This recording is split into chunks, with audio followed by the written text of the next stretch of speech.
to a Barry Long podcast. For information about Barry Long, to download more podcasts, or to purchase any of his wide range of books, video or audio publications, visit barrylong.org. That's barrylong.org. Welcome to this first Course in Being meeting of 1995. Now I have an intelligent question to ask you. Do you want to suffer anymore? Do you want to suffer ever again? The question, or the answer to the question, must be obvious, mustn't it? The answer has to be, no, I don't want to suffer anymore. Is there anybody who wants to say, yes, I do want to suffer some more? I just wanted to check, that's all. Why do I suffer? And please, check everything that I'm saying in your own experience. Why do I suffer? I suffer because I think and because I am true to my feelings.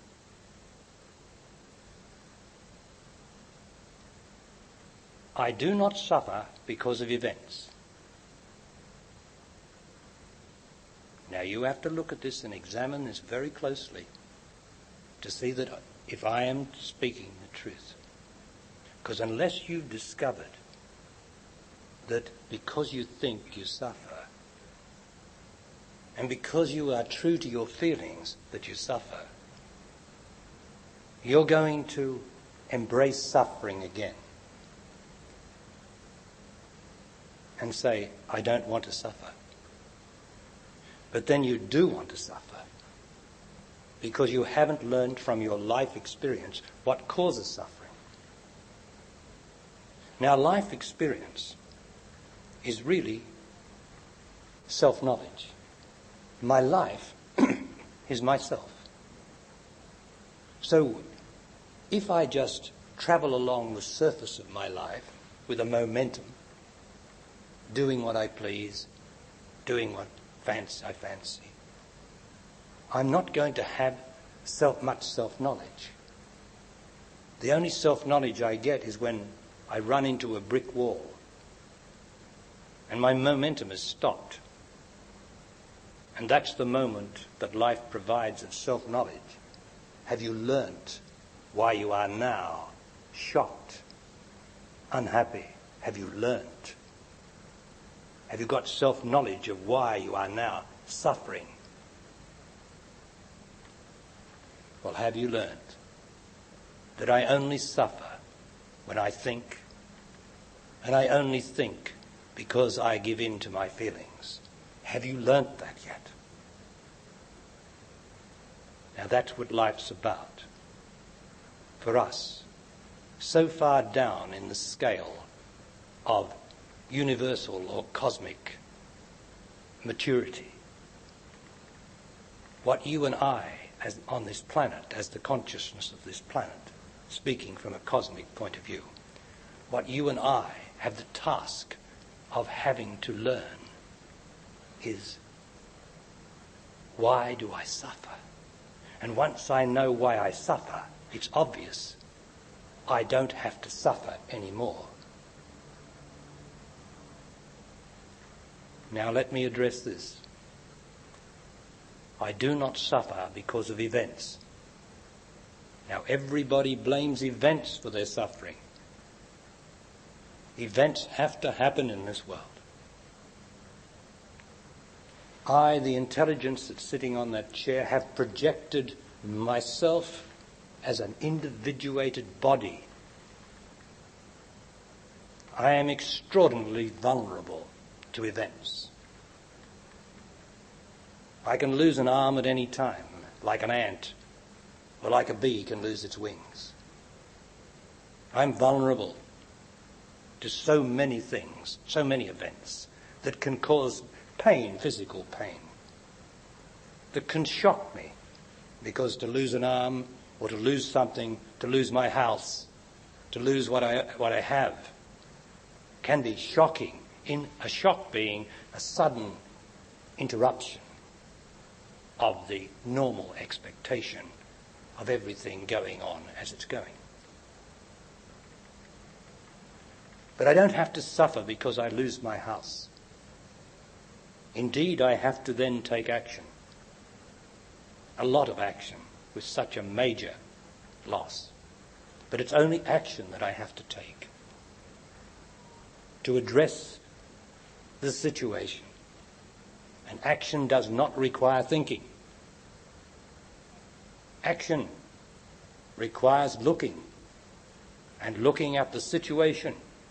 And if I look at the situation without thinking, I will see the next probable move. And if that's not the move and I attempt that, I will see, no, that's not the move to make. And I'll go still and I'll see, no, this is the move to make now. And I must do one move at a time. Not allow my mind to put all those moves together. And then I say, oh my God, what am I going to do? Because there's 10 alternatives suddenly before my thinking mind. I have to be able to be still, be with the shock. Be with the shock, and know that this is natural to be shocked, to lose anything. But it's not natural to think about it. That's only normal for the human race. Because life on earth does not think about it. The animals do not think about it. They just get the shock, and then they take the necessary action within the shock or after the shock to rejuvenate themselves. But we think about what we've lost. And that's when you suffer. Otherwise, it's inconvenient. Otherwise, you've got to put aside activities to attend to this new activity. That's activity. And that's what life consists of, does it not? My goodness, without activity, we'd be bored stiff, wouldn't we? We'd be like lampposts. We love activity. So there's no problem with activity. You just got to do what you do until the action does the necessary work to finish that project, whatever it might be, or restore whatever it is. And then we still want more action, and life provides it. But we don't suffer from action. We don't suffer from the events of loss. But if you lie awake at night and think about your loss, you suffer. Now, is that the truth? You've got to examine this. So thought leads to suffering. And what is suffering? Suffering is feeling. Suffering is all feeling. But feeling is a very tricky thing. It's tricked the human race in all recorded history. We have been tricked by our feelings. And because feelings are a spectrum like light. And in the middle of our feelings is boredom. In the spectrum of feelings, in the middle is boredom. Can't be botheredness. Don't know what to do. Pointlessness. The one side of it, I start to get an excitation. I look forward to something. I look forward to going to town tomorrow. I look forward to buying a new dress. Some simple thing. I look forward to tomorrow's dinner party. I look forward to being with someone. I look forward. There's an excitation in that. And my feelings inside subtly become expectant, excited. And they move a little faster in anticipation of something. And that creates a future. And then I can go into drugs. And they're very exciting. Or alcohol. Or even more, sex. And I can get very excited. My feelings get very excited. And I can go up and up and up with drugs, alcohol, sex.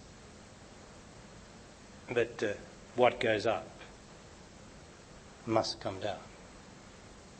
And feelings are no exception. So down I come. The next day, or a couple of days after, I find I am depressed. My feelings have suddenly swung from up there down to the other side of the spectrum into depression or unhappiness or even suicidal feelings as a result of drugs or broken hearts, encountering willfulness, my own willfulness of my feelings. All because I give in to my feelings. All because I have been conned, and I con myself, that feelings are what I am. Feelings may be what I am, but if I am my feelings, then I'm in trouble. I am going to be unhappy. So when I give in to my feelings, or am true to my feelings, or act on my feelings, I make myself unhappy. Most of my life, in everyone present here and in everyone in the world, most of their life, their decisions of their life are made by feelings. They feel they should do this, or they feel unhappy, so therefore I'll do this to get rid of the feeling of unhappiness. I'll do this to get some excitement. And so I make a decision to do this as a counter to my feelings of unhappiness. When you do something from a feeling of depletion, of contraction, any result is going to contain depletion or contraction in it. Anything that you do on the strength of your feelings. So you go and you say, I'm in love. From your feelings. From your feelings. You think you love somebody. Don't worry, it won't be long. It won't be long before you've got an opposite feeling. I'm not being loved. I'm not being acknowledged. Because your feelings of love are not true. Because love is not a feeling. Love is not a feeling. You have been taught by all your masters and all your teachers that love is a feeling. And they are all wrong, because they're all Eastern. And the East has no truth in it anymore. Not for you. Because you are mesmerized. You really, anything to do with the East mesmerizes you, misleads you, because you love the magic of it. And the basis of the East is magic, psychic magic. And psychic magic is feelings. So you can be controlled by your feelings. If I want to control you, I will get hold of your feelings and manipulate you through your feelings. Just as you manipulate yourself, your feelings, manipulate your life with the magic of that. And that's Eastern. Feelings are Eastern, psychic. And that's not the truth. They teach you wrong language. Siddhartha, or whatever it is, Siddhana, or Nirvana, or Ananda, or all the other words. For God's sake, isn't English enough for you if that's your culture? Isn't German enough for you if that's your culture? What are you trying to do? Work some magic on yourself? Mesmerize yourself? Dress yourself up in some pretty clothes called Ananda or some Eastern language? Is that what you want to do? Then you fool yourself. You're into your feelings. You think that there's something in that. There is nothing in it. It's cosmetic. What isn't love enough for you? Isn't the spiritual process enough for you? Without having to have a way or a spiritual path and all this rubbish introduced by the Eastern. Did you know the spiritual paths and spiritual ways are based in Eastern teachings? That I am a Westerner and there is no spiritual path, that there is no spiritual way, But there's a spiritual process. And a process is always now. Now, this moment, here now. And there's no feeling in it. And there's no thought in it. And there's no future in it. And there's no past in it. It's a process now. What do you want? Time? You want a future? Then those teachings will give you all the time in the world. Your feelings will give you all the time in the world. Because you'll say to me, I'm angry, I'm unhappy. And I'll say, why? You don't need to be. Finish with it now. I can't. I can feel it in my stomach. What can you feel in your stomach? You're only feeling your feelings in your stomach. When you're being guided by your feelings, stop it.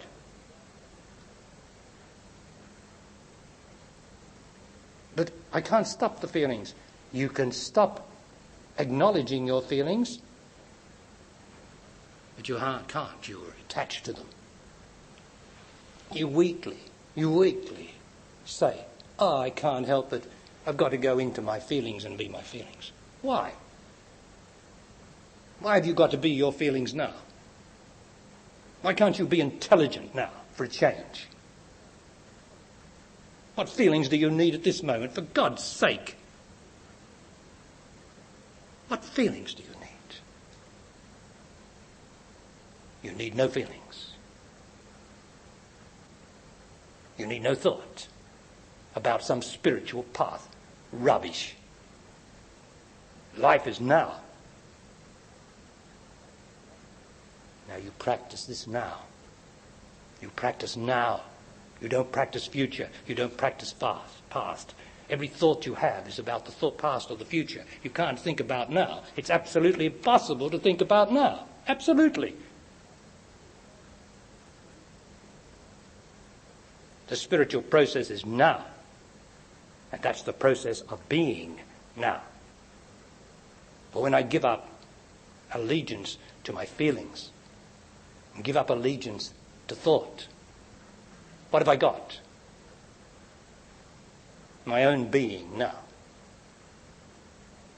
That's now.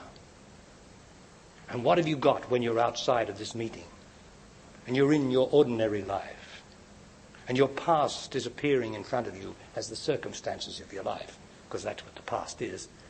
That's what our life is. Our circumstances are the appearance of the past that we have neglected. All our feelings that we haven't been true to start to appear in the circumstances of our life. And so, if you are jealous, if you have jealousy in you, don't worry. He or she is coming to make you jealous. Are you getting this? Are you really hearing the truth of this? If you have greed in you, then that which is going to make you greedy or have to face it is coming. If you have fear in you of anything, then it's coming. And we are talking of psychological fear, aren't we? All fear is psychological. But there is a fear associated with the physical body of pain. Well, that's also an anticipation of something about to happen. Really, that devolves down into shock of the physical body, of this physical injury. But we're talking about psychological fear. What gives you dread in your life?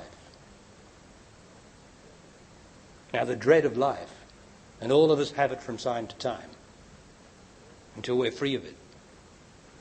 We have a dread of life. It's the dread of being born. Because there's no more manipulative thing that has been imposed upon us than to be born. All unhappiness begins with being born. Nobody who's dead is unhappy. Don't worry. Nobody before they're born is unhappy. Were you dead? Were you unhappy before you were born? No, don't worry about that. You weren't. Your unhappiness started when you were born. And that goes on until you're dead. And then, thank God, You're no longer unhappy because you're no longer in existence. The question is, what makes me be born?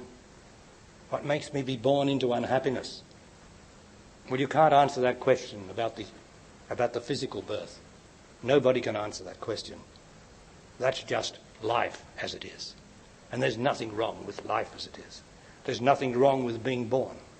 There's nothing wrong at all with the whole process of life as it is. What is wrong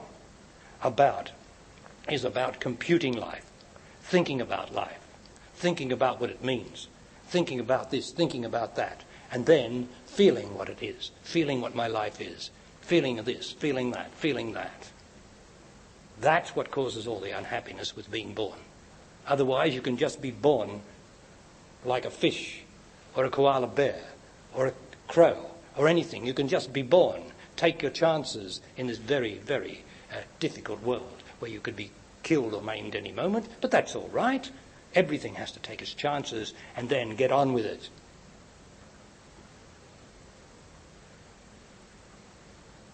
Now, have you looked at this while I'm speaking? There are events in your life. And if you are unhappy, you're thinking about them, aren't you? You wake in the night and you think about them. Or you have feelings about what you should do or shouldn't do. Instead of being intelligent and seeing, what can I do? What can I do? What do I feel I should do? Rubbish. You do what you feel, you're in trouble. Why don't you be intelligent? What can I do? And you can see what action you can take as long as you don't give in to your feelings or start thinking about yourself. You think about yourself, you have self-consideration, you're considering your feelings, you then won't be able to see straight. Why don't you look at what can be done? I have lost my house. I have lost my lover. What can you do about it? What action can you take? Well, you're so busy if you've lost your house, you really won't have time or need to think as long as you take the action. Where you're going to sleep tonight, what you're going to do about the insurance company. Bang, bang, bang. You just take the action, action, action, action. Don't consider yourself about the rest of your life. The rest of your life is going to be quite okay, like it was 10 years ago. When all those things happened to you 10 years ago or 5 years ago, and you thought that this was the end of your life, or you wouldn't get through. You got through. You always get through. So stop wasting your energy in thinking about what you're going to do in the future, and do what you're going to do now, what is right to do now. And if you don't know what to do, then don't do anything.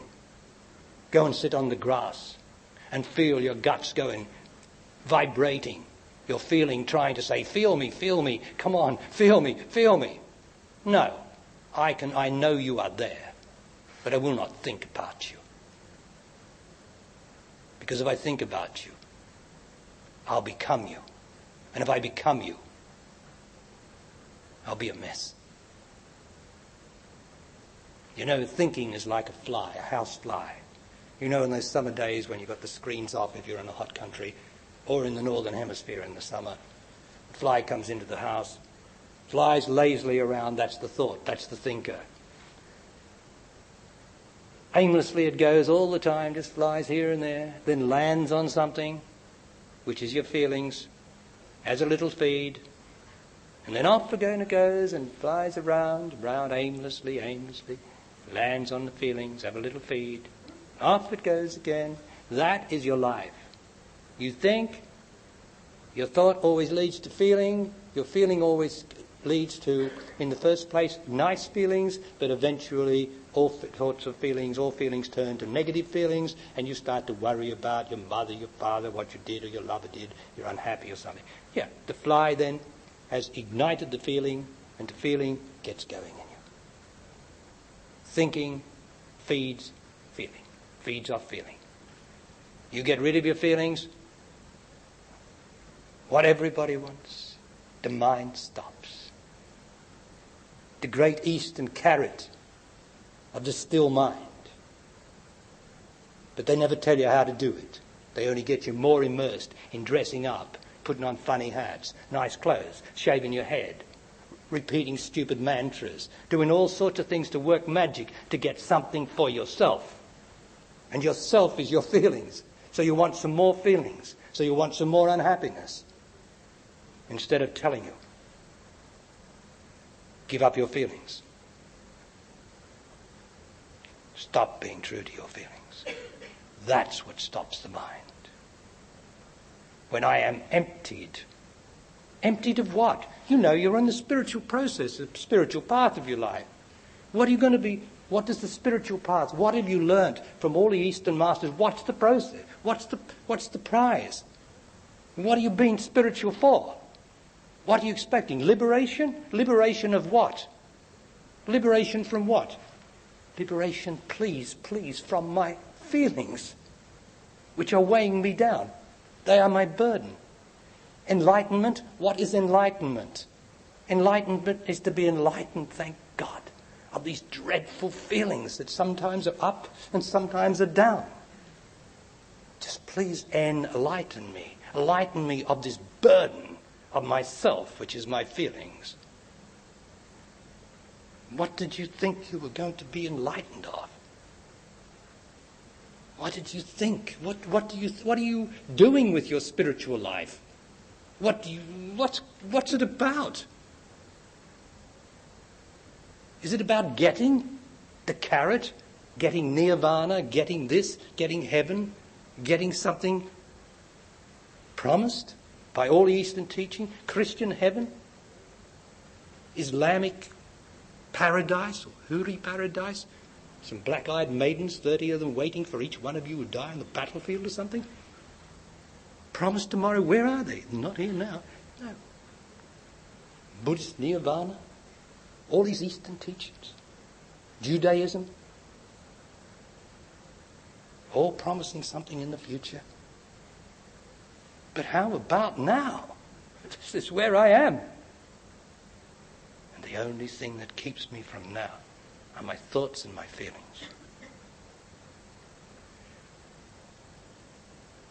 This is the truth that I'm going to tell you, but you have to discover it for yourself. When I get rid of my feelings and then my thoughts go, I'm natural again. Everything, enlightenment, everything is there.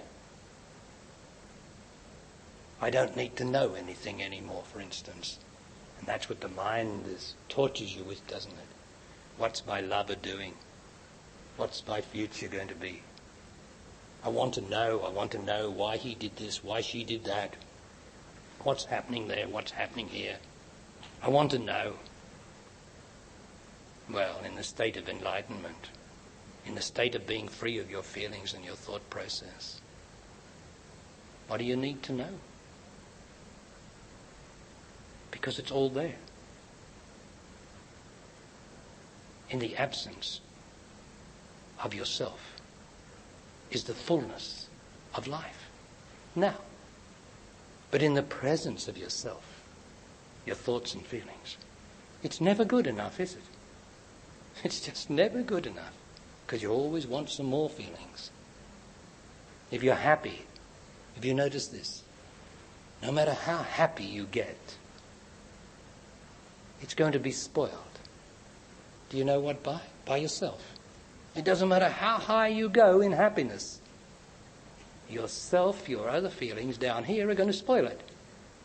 Because, one, it's got to come down. And two, it's always got an opposite. So unhappiness always leads to unhappiness. Because the seesaw has got to go up and down. Each feeling has to have its day. And so we teach our children to be true to their feelings, instead of be true to what? Now this is the point of this whole talk. I'm not true to my thinking, and I'm not true to my feelings, what am I true to? My own experience. So do you want to suffer? Does your experience teach you that you want to suffer? Or have you learned, no, I don't like suffering?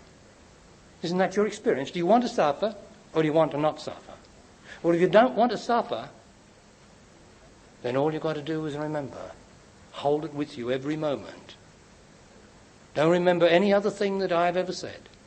This one. Do I want to suffer or not suffer now? Immediately, if you can hold that, as soon as you go to suffer, go to think, go to go with your feelings, you'll say no, because that's the cause of suffering. But if you haven't learnt that, you've got to go on suffering. Fair enough, isn't it? Isn't that justice? Isn't that what we're here for? To learn what makes me suffer. Okay. Now we're going to go into me. Me, as you know, the way I teach it, the only truth there is for the description of reality in existence, is this place called me inside the body listening to these words and inside the body speaking them. It's a place of the absence of wanting anything. It's a place of the absence of any feeling. It's a place of the absence of any thought. And it's there, immediately available inside your body as an intelligent place, which you yourself frequently call me. The sweetest, realest, tenderest, most intelligent place inside your body. That's me. So we're going into me. So please close the eyes.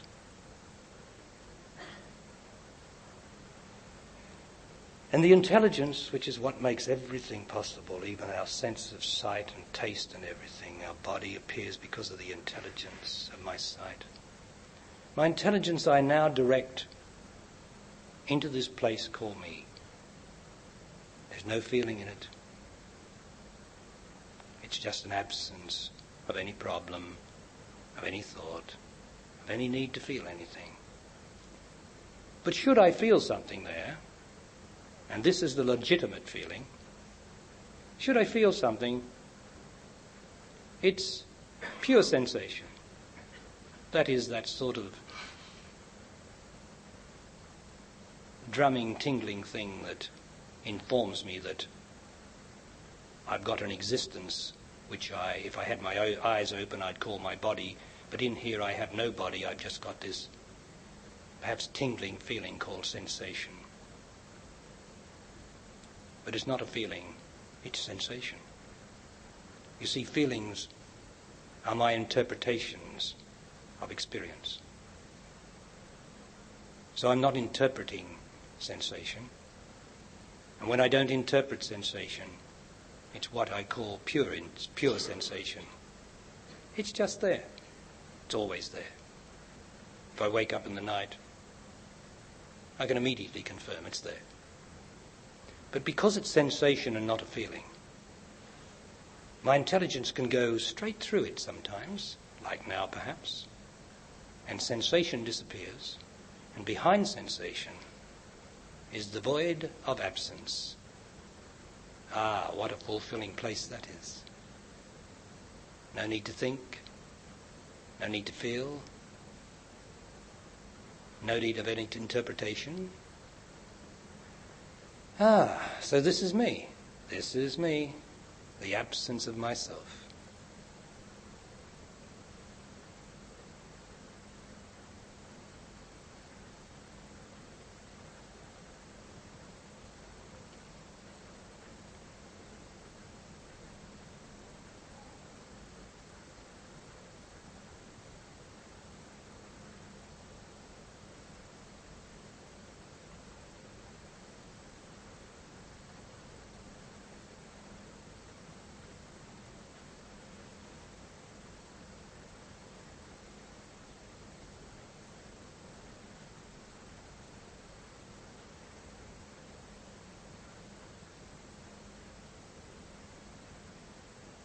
Now, come on, no thought, because it'll lead to feeling. Come on. Stay with me. If you stay with yourself, you're thinking. Come on, stay with me. It's quite simple.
Now be easy.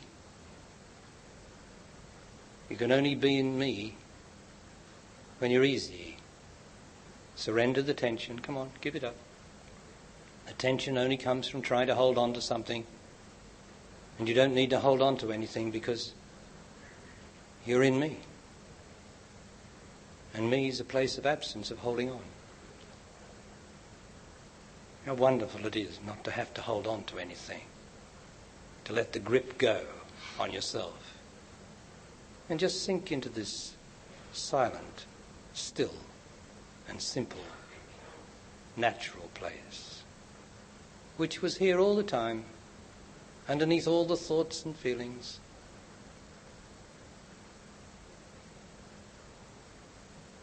Underneath all the fears and doubts.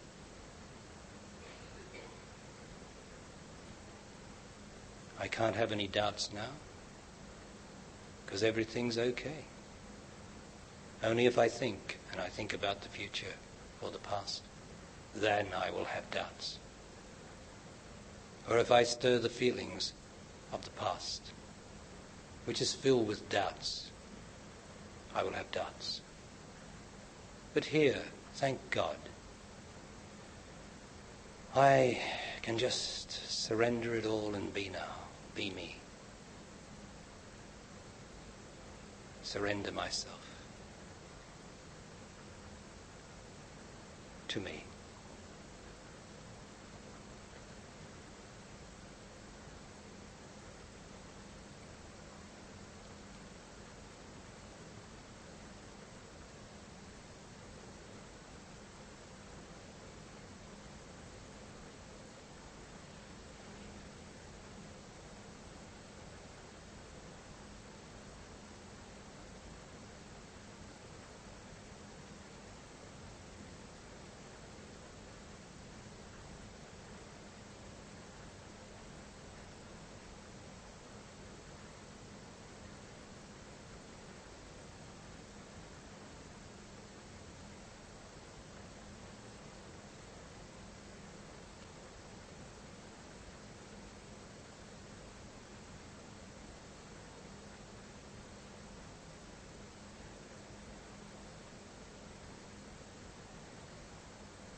Now there's nothing to do.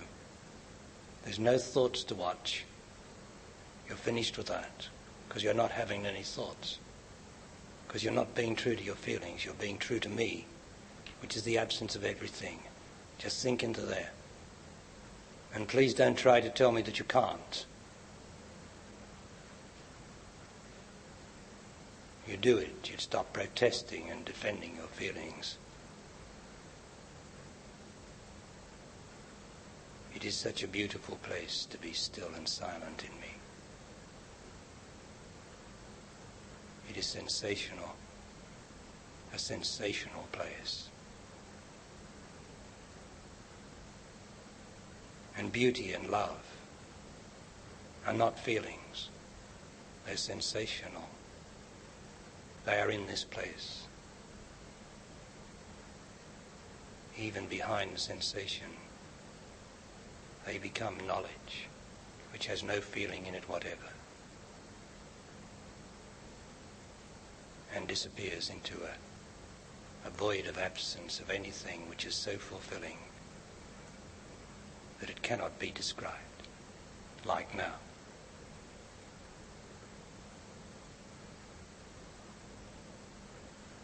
But it's nothing. You don't get anything in here for yourself. It comes when you give up yourself, which are your feelings and your thoughts.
Now remaining in this place, the intelligence is in this place of absence.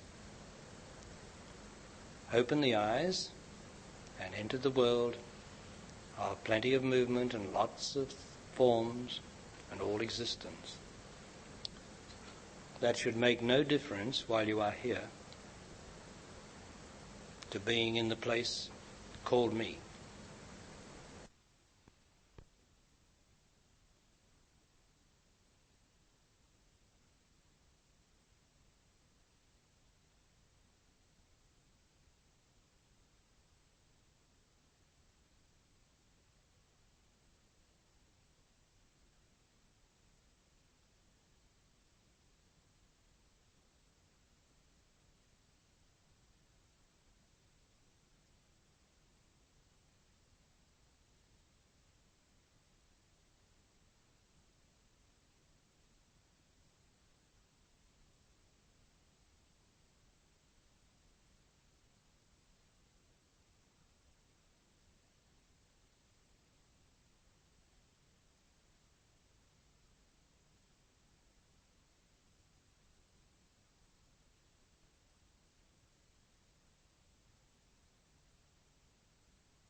that's why you come here, to be able to practice in the great privilege that we are given by life, to, for a little while, to have the opportunity to put all thoughts and feelings aside, all reactions to the world we can put aside, because there's nothing happening here.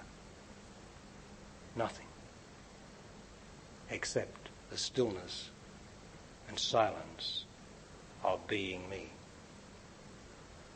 And although my voice is going on, and the air conditioning's going on, it makes no difference to the intelligence that is in me. There now. It is the practice of this. This is the most valuable thing that you can do. And it is a great privilege given by life that you were able to get here. Because there's lots of people who aren't here, who are enjoying their self, who must suffer tomorrow. Because you enjoy yourself, you suffer tomorrow. So you can listen to them, your friends, all the people, on the television, in the newspapers. They were having such a good time, and it was so lovely. And now what's wrong? I'm so depressed, broken-hearted. Because they enjoyed their self instead of enjoying me. And because as a human race, we are all one as a human race, we are in a dreadful condition. I don't have to tell you that. As a human race, we are so far into this pollution of our own self that we really believe that we are the pollution, the garbage itself. We really believe that. We believe our feelings, which mislead us all the time, deceive us. We believe our thoughts, which have never solved anything yet and never will. We're attached to both those things as the truth. So then we want to believe some teaching. We want to believe that there's some way that you can get out of this. When I've told you the truth, if it is the truth for you, there's only one way out, and it's now. And you stop being true to your feelings.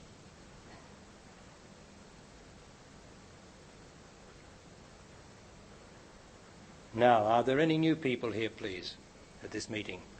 May I have your hand show, please? 3, 6, 9. Yes, about 10 or 12, yes. Would any of you, because you're with me for the first time, and it's quite unusual to be with me for the first time, because I am the only teacher that teaches like I teach, because I am man of the West, and you are of the West. Even if you were born in the East, that you happen to be here, you happen to drink Coca-Cola or see a video, you're of the West. Would you like to ask me a question so that I can make what I've said clear, because it's going to take a long time to get this attachment to feelings and thought out. So if you'd like to ask me a question, please do so. Any of the new people, if I have not communicated clearly to you. Yes, this lady. Come. I find there's a lot of truth in the content of what you're saying, but I wonder why you have deliberately patronising way. When you shake your finger, it's easy to project father onto you. Well, why not? I'm not doing that, and Yes, I don't like right. to shake. Righto, thank you. So the lady says, there's a lot of truth in what you're saying, but why do you have to be patronising when you shake your finger at us? It's like father, and what did you say, you like that? I said I'm aware that I'm taking back my projection of father onto you, and I don't enjoy being shamed. Are you shamed? The truth that you speak is very true, and I already know it, so you're assuming that I don't. I'm assuming that you don't know it. Be shamed into that. Well, let's see. So you are assuming that I don't know it, because I do know what you're saying, the truth of what you're saying. I do know it, and I don't feel it's right for me to be shamed into it. Right? Right. Now let's see if the lady does know it. Are you free of unhappiness? I'm aware of what you say. No. Are you free of unhappiness in your life? I'm aware of letting it go. No. But yes. But are you free of unhappiness in your life? Do you get moody, jealous, angry? Are you free of those things? Not free of them. Well then, I'm aware of the process. I know, but it's no good being aware, you see. That's a teaching, that's a path. I'm doing it. Right. Now, if you give up your feelings, now why not? I am actually between your earthly father and your heavenly father. So you're absolutely right. You're absolutely right. For I am the master, and the master consciousness is always between your earthly father and your heavenly father, which is God or an unnameable place. That's why you come here. Because I know the truth and you don't. And so therefore it is my love that I endeavour to impart to you the truth that you have already know but have not realized. And there is a long gap between knowing something and being aware of something and to realize it. And so I give you the opportunity not to believe in anything, but by what I say to go and live it. So every time you go to think, from now on you will know. If I think, I suffer. Every time you give in to your feelings, if you give in to them, I suffer. There's no belief system in that. Thank you. What? I prefer what? You can shake your finger at me. Yeah, but then you must not put that on me. If I am assisting you to be something, you must not have any preference. You must give up your preference, because that's your fear of your earthly father. And I am your loving father. I am the master consciousness that loves you in existence. As whatever it is that God is out of existence, master consciousness loves enough to give its life to helping you. And you mustn't associate your fear of authority with me, although it will happen, I understand, in the feelings of the past. Now the lady here, please. You had a question? We're talking about, this is my first time today, talking about This is my first time here today. You're talking about... the people who are outside now having a good time. Yes, you were talking about the people outside are now having a good time, yes. And if I learn to be me, then does that mean that I will be happy all the time, but on a lower level than when I'm high? If I learn to be me, does that mean I'll be happy all the time at a lower level? Yes. The problem of the feelings is that they're always looking for excitement. I go to teachers for the excitement. I join communities, despite what we think, for social excitement. I join ashrams to get something, for excitement, for the pleasure of having other people around me so that I can talk about the truth instead of living it now by not thinking or feeling. So all that. And I go sailing, and that's all right. That activity, every activity is all right, as long as I don't get excited about it or look forward to it. Because there's no need, if I'm going sailing, what do I need to look forward to? If I'm going, of course, I might drop dead on the way, so I mightn't make it. And if I'm looking forward to it and I find myself suddenly knocked down and in hospital, I'm going to get disappointed because I was looking forward to it. Why do I need to look forward to it? So I give up looking forward, and then, as you say, you have an equilibrium. You enjoy me and life as it is now, rather than having to look from where you are now to the future, look forward to something. But if I'm out there, why wouldn't I be, whatever they're doing out there, why wouldn't I be in me, in such a beautiful thing as on the beach? Or if I'm swimming, how beautiful it is for the body to be, the senses to be in the water when I go swimming. How beautiful it is, right? But I'm in the sensation of beauty of being in the sea. That's sensational. It's not a feeling being in the sea. It's not a feeling to be in the sea. You can say it feels good, but that's not the truth. The truth is, it's sensational. It's a sensation of rightness and goodness because the body loves being in the sea, or my body would run out. You see, it's sensational, and the body's a sensation. So people are enjoying themselves through excitement out there, and the more you do that, you then start teaching your children to live by excitement. It's your birthday next week. What are you doing to your children? I'll tell you now. They're going to suffer because they're going to look forward to their birthday. If you were to say, of course there's birthdays and everybody has birthdays, but the important thing is you don't have to look forward to it. I'm telling you, unless something happens, and something can happen, you know. Life's made with things happening to prevent things, so we mustn't look forward to them. But you can have the knowledge. It's my birthday next week, and if nothing happens, well, I trust, yes, I trust it's going to be good time, like it is now, you see. It's a good time now, isn't it, being with Mummy or Daddy? Isn't it? Yes, yes. But you're not getting anything. You're not getting any presents, are you? You're not getting something. Well, that's life. If you get something, you've got to be very still. Because if you get excited by getting something, then it makes you unhappy. And so then you've got to demonstrate to your children, just like I'm demonstrating to you now, that when they do get excited, you've got to be very intelligent and be able to say, now, you're all excited, and I'm going to show you within a day or two or a few hours that you're going to be crying or unhappy because you got excited. You broke the law of intelligence, right? But that's not to blame you, so we'll see if that happens. Oh, no, I won't. No, I won't. I won't get unhappy. All right, let's see. Bingo, you all know, all you mothers and fathers know the story here, don't you? You know the answer? Kids get excited. They can't eat their food next day. They're moody.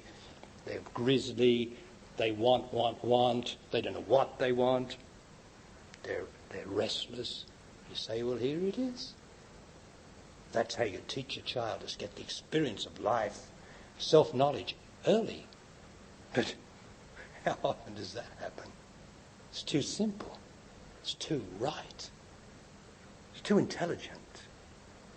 Because then I, the mother or father, have to not get excited about anything. So I've got to deny myself so that I might die to myself for my children. Isn't that love? That's love. Is that okay? Did you want to ask something else? It looks as though you did. You sure? Okay. Yes, this gentleman. Okay. Yes? So if we find ourselves thinking a lot and a lot of feelings coming up and we're deep into it and we're identifying with it, how do we get back to this place, this me? So we find ourselves thinking a lot and stirring up a lot of feelings in us. How do we get back to this place that you're speaking of? Now, this place that I'm speaking of is now. And that is in the speaker now, the place that's now. There is no thought in you at this moment. Everyone I'm speaking to, there is no thought in you at this moment. There is no feeling in you at this moment, unless there can be a disturbance in the stomach because I might be like Dad, you know. You might think Dad's ticking you off from the past. The old feeling of Dad in the past comes into the present, puts itself on me, who loves you enough to speak the truth to you. You put the Dad on me, and you feel as though I'm an authority, you know. Well, I am an authority. I'm a master consciousness, for God's sake. There's no authority greater than what I am. But I love you. I'm not in it for myself. So you might feel the old past feelings down there, but you mustn't think about them. That's how you get rid of them. They don't go immediately, but your straightness does, the absence of thought. And so you can say, right, I've got an alien inside my body. I can feel it in my stomach. It's a feeling. It's past. It has to be past because only the past is a feeling. And I'm not going to acknowledge it with any thought or wonder what it is or go into it in any way whatever. Because as soon as I do, the fly comes down of thought, gets a feed off it, the self gets acknowledgement from up here, intelligence acknowledges it, so it gets more life in it, and my thought gets more life, and I can't be present. I've lost my intelligence of being now, being in my senses now. Is that okay? So we just be aware of the physical sensation. So we must just be aware of the physical sensation, yes. Now let's translate the physical sensation into reality. My eyes are seeing, right? Well, that's all right, isn't it? It's good to be able to see, isn't it? Right? My ears are hearing. That's pretty good, because if you don't hear, it's not too good. Right? I've got my taste buds already there if I go to eat anything. I've got my sense of smell, right? And I've got sensation feeling, touch feeling. And I've got balance, which is another sense, because it's pretty awful when you lose your balance. I've got sense of balance. Well, how's that? That's everything now, isn't it? And that's not bad, because the crow doesn't have any more and the koala bear doesn't. And they seem pretty free of unhappiness to me. They're just doing what they're doing. So what's wrong with doing what you're doing? Look, the flowers are there. And I can go for a walk. And I can look at the sky. Or I can go for a swim.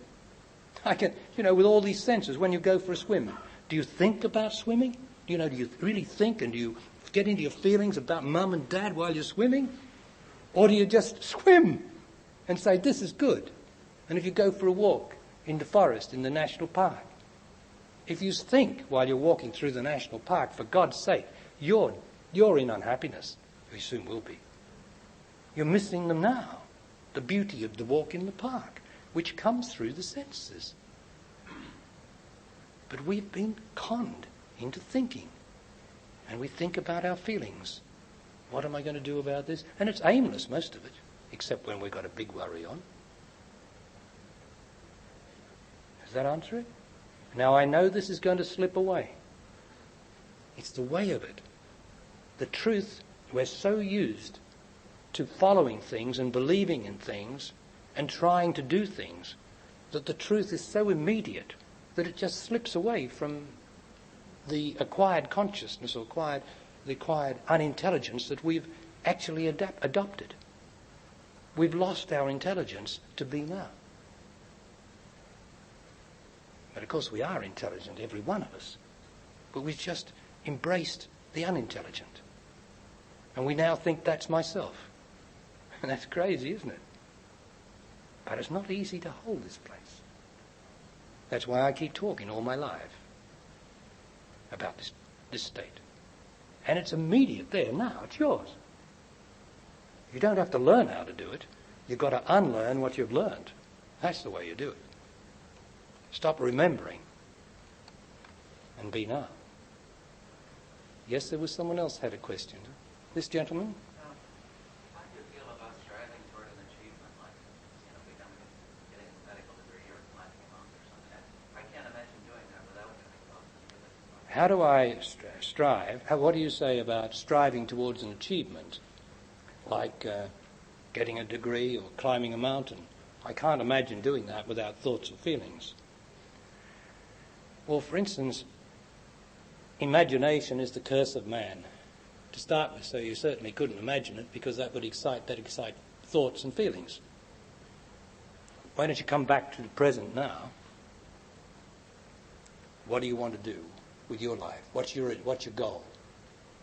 What do you want to do? I'm asking the gentleman. Oh, me personally? Yes, you personally. What do you want to do? Give me an example of what you want to do. Well, for example, create a great novel. I want to create a great novel. Now, let me tell you how to create a great novel. First of all, we don't know whether it's great, because great will depend on somebody else's opinion. We might think it's great, but that's not enough for us. We have to have somebody else's approval, don't we? For it to be great, and it's got to sell well or something else, some other criteria. But if I want to write a novel, I sit down at my desk, get my pen or my processor or typewriter, and I start writing. Isn't that how you write a novel? Well, no, that's not how I Oh, okay. I have to think about it a great deal. No, if you were going to write a novel, you have to have an idea for a novel already inside of you. Otherwise, you're wasting time. You won't write a great novel unless you sit down and do it the way I first said it and see what comes out. Otherwise, you've got to have gestating inside of you, like a baby, have had for some time an idea. As it wasn't quite ready yet, and you knew it wasn't because, I'm not moved to do it yet, but it's gestating down there. It's swelling. It's growing. Isn't that what you do? No, I don't think so. I mean, What do you do? Are you a novelist? your image of pregnancy is something that goes on by itself. The mother Well, so does this. cares. She doesn't actually have to do anything. That's right. You don't either. You have to have an idea if you're going to write a novel. An idea comes from me inside there. A creative idea comes up. You know how they come in. You've got no control over it. They're just there. So, are you a novelist? Oh, I have written one, yeah. Right. Well, do you want to write another one? No. Well, then it doesn't apply to you. You see, you're talking... There is I suspect, because you asked the question, and I'm not critical of anyone personally here, right? We're only discovering what's true.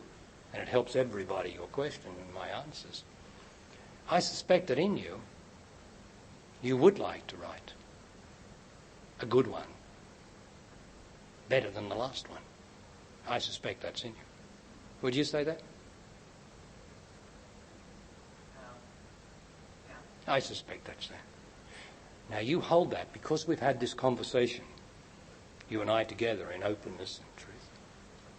I suspect that in time you're going to get an idea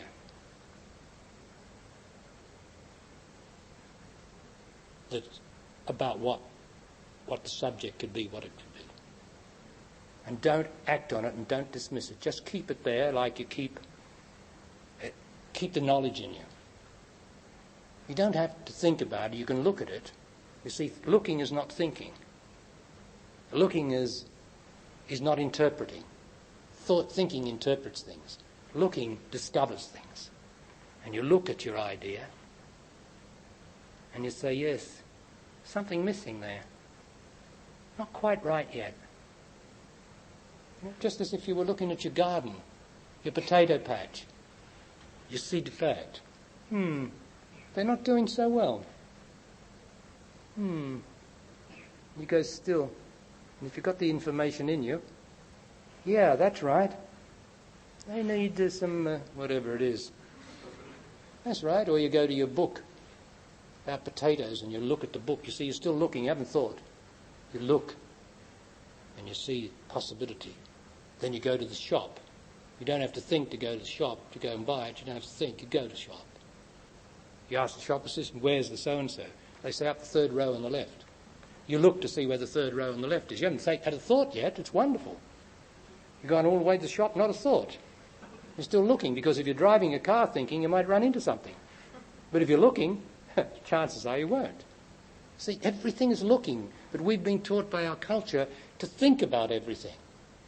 And thinking eventually leads to self-consideration. How unhappy I am. How I wish I could write a novel, and I really can't. Or how I wish I had a diploma. Now, if you want a diploma, there's an easy way to go and do it. If you really want it, you go and enroll, or try to enroll, at a university, or wherever it is. Or you go and matriculate, because you can't get into the university until you matriculate. I presume that still operates. So you go and matriculate. Oh, you say, that's a heck of a lot of work. Well, that's feeling, that's thinking. You don't really want to do it. You just got to do what you've got to do. At any rate, I suggest that something's going to come to you in the time ahead, and you just have a look at it and see if it's ready, and then sit down at the desk and start to write. Don't think. Don't think, or you'll get writer's block, as they call it. Writer's block comes from people thinking. Writers thinking. There are days on which you cannot write. You have a go at it, it just doesn't come. Right. That's the way of it. So don't try. As soon as you discover it's not coming, Don't get frustrated and say, oh, it's not working. That's feeling. That's interpreting the day. Give it up. Go for a walk. Go and do something else. Come back, have another try. If it doesn't work, give it up. Try next day. Right? Don't get frustrated about life. Don't keep trying and never teach your children to try. Don't try, my son. Do your best. And if you do your best, you don't have to try. Yes, was there somebody else with a question? Yes, this gentleman. Would you clarify for me the word having sense versus, I understand that we rely on our senses, they can lie to us. You look out straight out there and it's flat, so we think the world is flat. Right. And that's flat. So would you... That's sensation, yes, would it... dealing with the senses, Seeing with the senses is sensational. Some philosophies indicate that we are slaves to our senses, that the illusion out there Yes. is not what we're taking Yes. in, we're interpreting in their Yes. erroneous way, so that's So, reality. yes, some philosophies teach that our senses are misleading in that we see out there and it looks flat, and of course the world is round, and it teaches us that what we're seeing is not real, and that's a philosophy. Now, I'll tell you the truth, that all philosophies are lies. They are all falsehoods. Every philosophy that ever was existed is a lie, is false. In connection with the truth, that is. So philosophers do not know what they're talking about. They only think they do. The only truth is yours and my life. That's the only truth. Whether the earth is round or not is of inconsequence to me. That is not the truth. Whether I'm looking over there, all I see with my senses is what I see. If I try to imagine beyond that, I'm going to start to imagine and theorize and speculate, and I will go outside the moment, outside my senses, and I will become an intellectual. The dreaded curse of the intellectual, who has already left his body before he's even dead. Because you can't be an intellectual and be in your body or in your senses. But you just indicated the sensation. Now, it's sensation and sense is different. No, sensation is the senses. Okay, then you're dealing with the sensation which could be erroneous. No, what's erroneous about it? Well, my sense of the world being flat. No, but that's you've been made unintelligent by the scientists. You've been made unintelligent. Why don't you just see what you're seeing? What does it matter to you whether the earth is round or flat?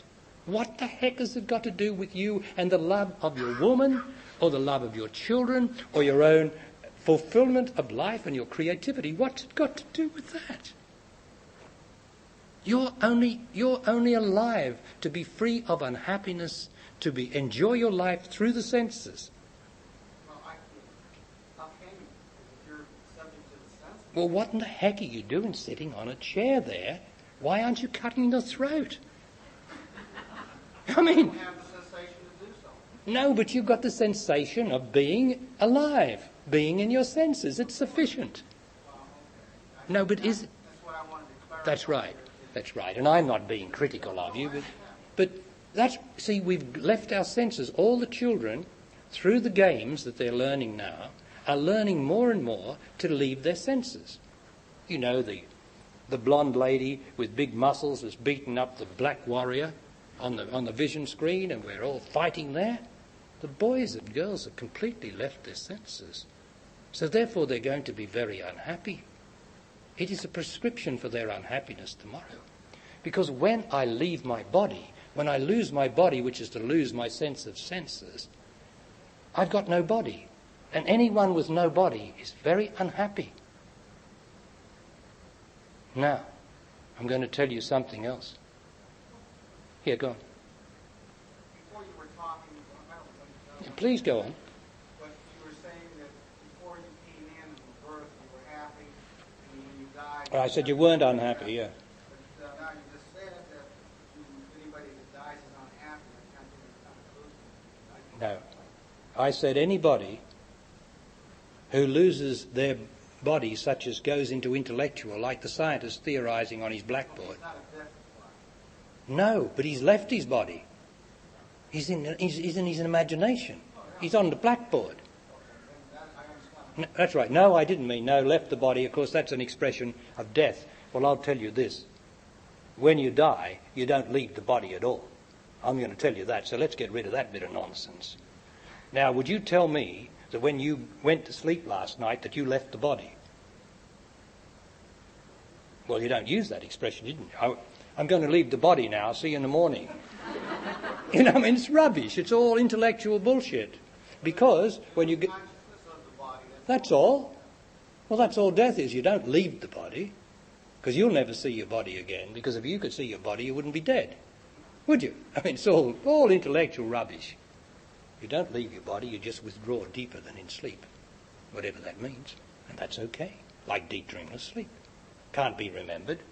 Means nothing. But is everything to us. Because we look forward to it every night. Right. So, I was talking about anything without a body is unhappy. Now you with me? Jealousy, resentment, hate, guilt, anger, all the negative emotions have no body. They're very unhappy. And they're all looking for somebody to possess. And you know who they possess, don't you? Yeah. This body if they can. So all unhappiness is a possession of some negative emotion that has no body and is always endeavouring to find some body, yours. So to be free of unhappiness is to be free of negative emotions possessing my body. Because you don't enjoy it, do you? Do you enjoy being jealous? Do you enjoy being hateful? Do you enjoy being moody, sad, sorrowful? Do you really enjoy that? And the answer is, no, I don't. Not in truth. But sorrow enjoys being sorrowful. Hate enjoys being hate. Like excitement enjoys being excited. They are not what I am. I am nothing. I am nothing called intelligence in a sensory body with a beautiful earth around me, which I can taste and smell. And I've got people around me that I can speak with and make love to, the opposite, man or woman. I've got that. And I've got food that I can eat 3 times a day. You know, it's all, my sensory existence is the most beautiful thing to me. And then I ruin it with argument between my woman if I'm a man and my man if I'm a woman. I ruin our sensory life together with my demands, my emotional demands of each other. Now that emotion is a possession that has no body. And it possesses mine if it can. But if I say no, I will not give in to my feelings, which are always negative, always try to possess me. I will not give in to those anymore. I am me, whatever that means. I'm in my senses. No, I won't have it. Right. I don't get possessed. Does that make sense? Yeah. But it's very difficult to hold, you see. But aren't you suppressing those feelings or whatever it is? Aren't you suppressing those feelings? Come back to you after the recycle thing. Right. Down and then eventually they'll want to The gentleman says, aren't you suppressing those feelings? Won't they recycle and come back again when you stop that? Won't they come back again? And the answer is yes, unless you know what you're doing. Now, the reason everybody is unhappy because you don't know what you're doing. Do you? You forget what you're doing. So you've given in to the feeling of unhappiness because you've forgotten what I've said. Don't give in to the feelings. Then, if you know what you're doing, nothing can enter because you are then intelligent. And negative feelings are unintelligent. They're clever and they're cunning, but they're not intelligent. So I have the upper hand because I am intelligent, because I know what I'm doing. Now, if you hire a man to run your business, you'll want to know that he knows what he's doing, won't you? If he doesn't know what he's doing, if he's subject to this employer putting him down, that one putting him down, possessing him. What do you? You've got to say, man, you've got to know what you're doing to do this job. You've got to be in charge. You've got to be able to listen intelligently, but you've got to be in charge, and nobody puts it on you, but you listen to what they say in case it's got some sense in it, because a man who doesn't listen is a fool, and then you're intelligent. Would you argue with that if I employed your man? You employed me? What other circumstances are there? If I'm your woman,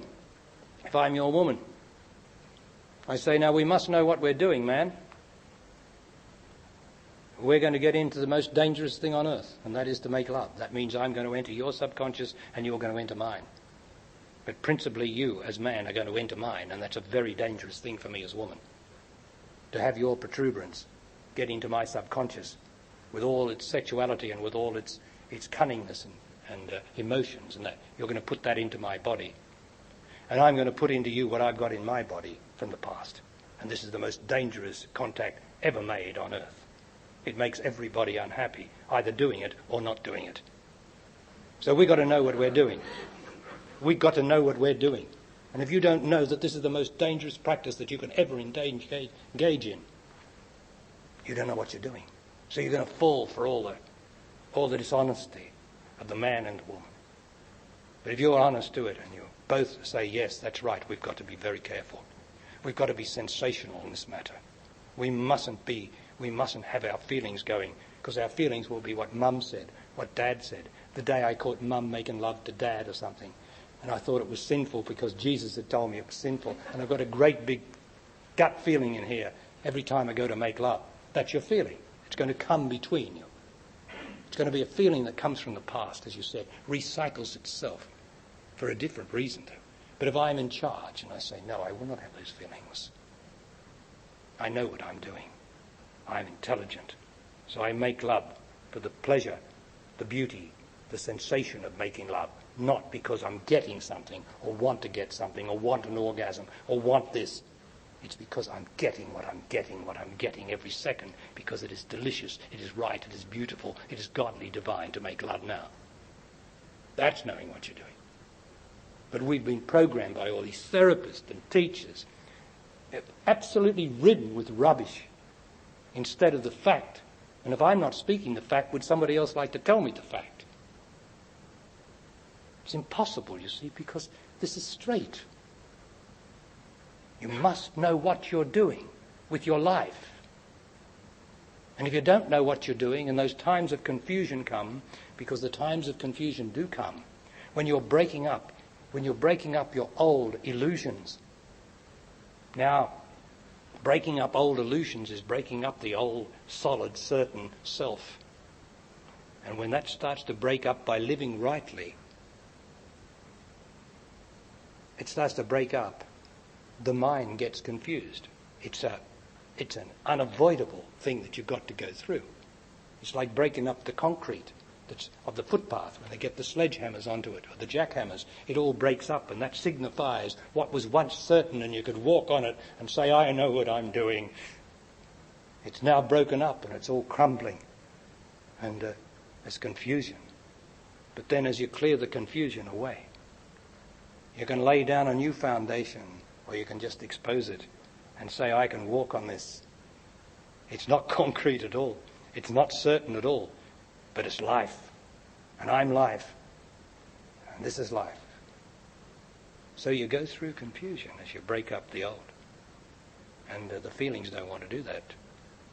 They want to have the certainty all the time. And life's not certain. Okay, did somebody else have a question? So let us go into me again. Let's go into this place and practice this wonderful privilege we've been given, all of us, me and you, to sit here this afternoon and actually be me. So close the eyes. The intelligence, which is the perception or whatever you like to call it, is focused for the most part now inside, in the black, in the nothing, where there is no feeling, except perhaps a sensation which will disappear and you'll go into nothing. There's no thought necessary. except there's a knowledge, you know, knowledge. It's not a feeling, it's knowledge. This is right. As the lady said, I know what you're saying. That's because she has the knowledge of it. So this me is a knowledge. And it's a knowledge that you could say, it's good. It's a knowledge of right. It's a knowledge of stillness. It's a knowledge of peace. It's a knowledge of fulfillment. Rest. It's a knowledge of relief. It's a knowledge of all those things wrapped into one. And you just rest in the knowledge which disappears. It doesn't have any thought process.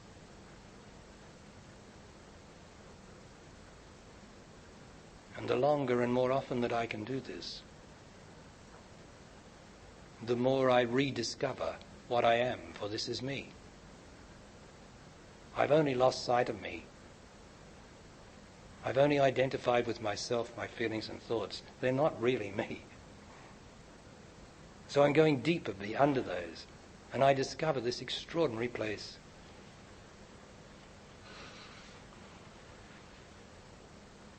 It's very still, very silent. It's black or nothing. It's no place at all. And yet it is a place without position. Yes, it's a place, but has no position.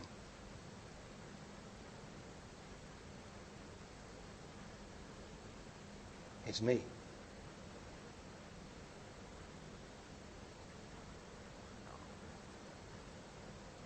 This is the place of being.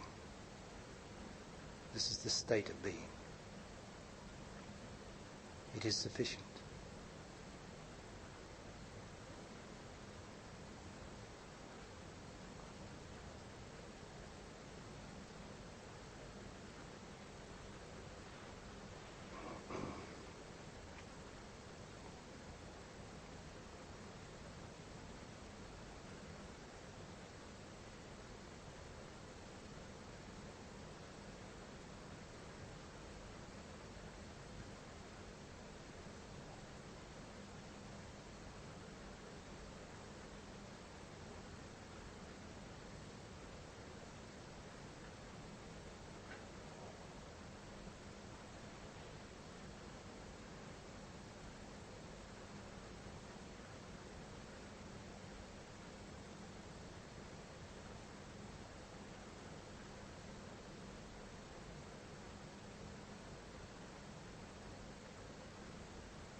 And now it's time for afternoon tea. So please open the eyes, but don't leave me. And although you're going to engage in action now by getting off your chair, see if you can stay with me and just be in your senses and nothing in between. And just do as you do. So we'll see you. You'll return at what times? Return at 3:05, please. And please change your seats and the people move from the back towards the front and vice versa, please. Thank you.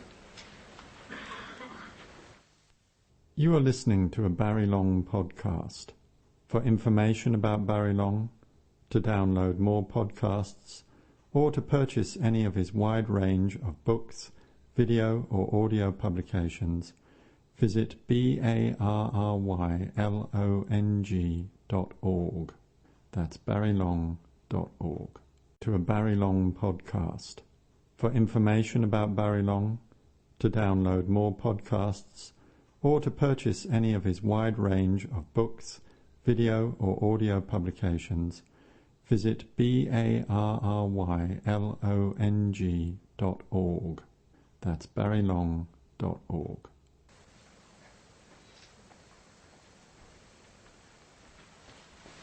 So yes, if you can bear with me for a moment, I wanted to speak about something that's very dear to my heart, which is this Meditation of Foundation course, which is the first book we ever published when I was in London. And since then it's sold an enormous number, something like 30,000 copies.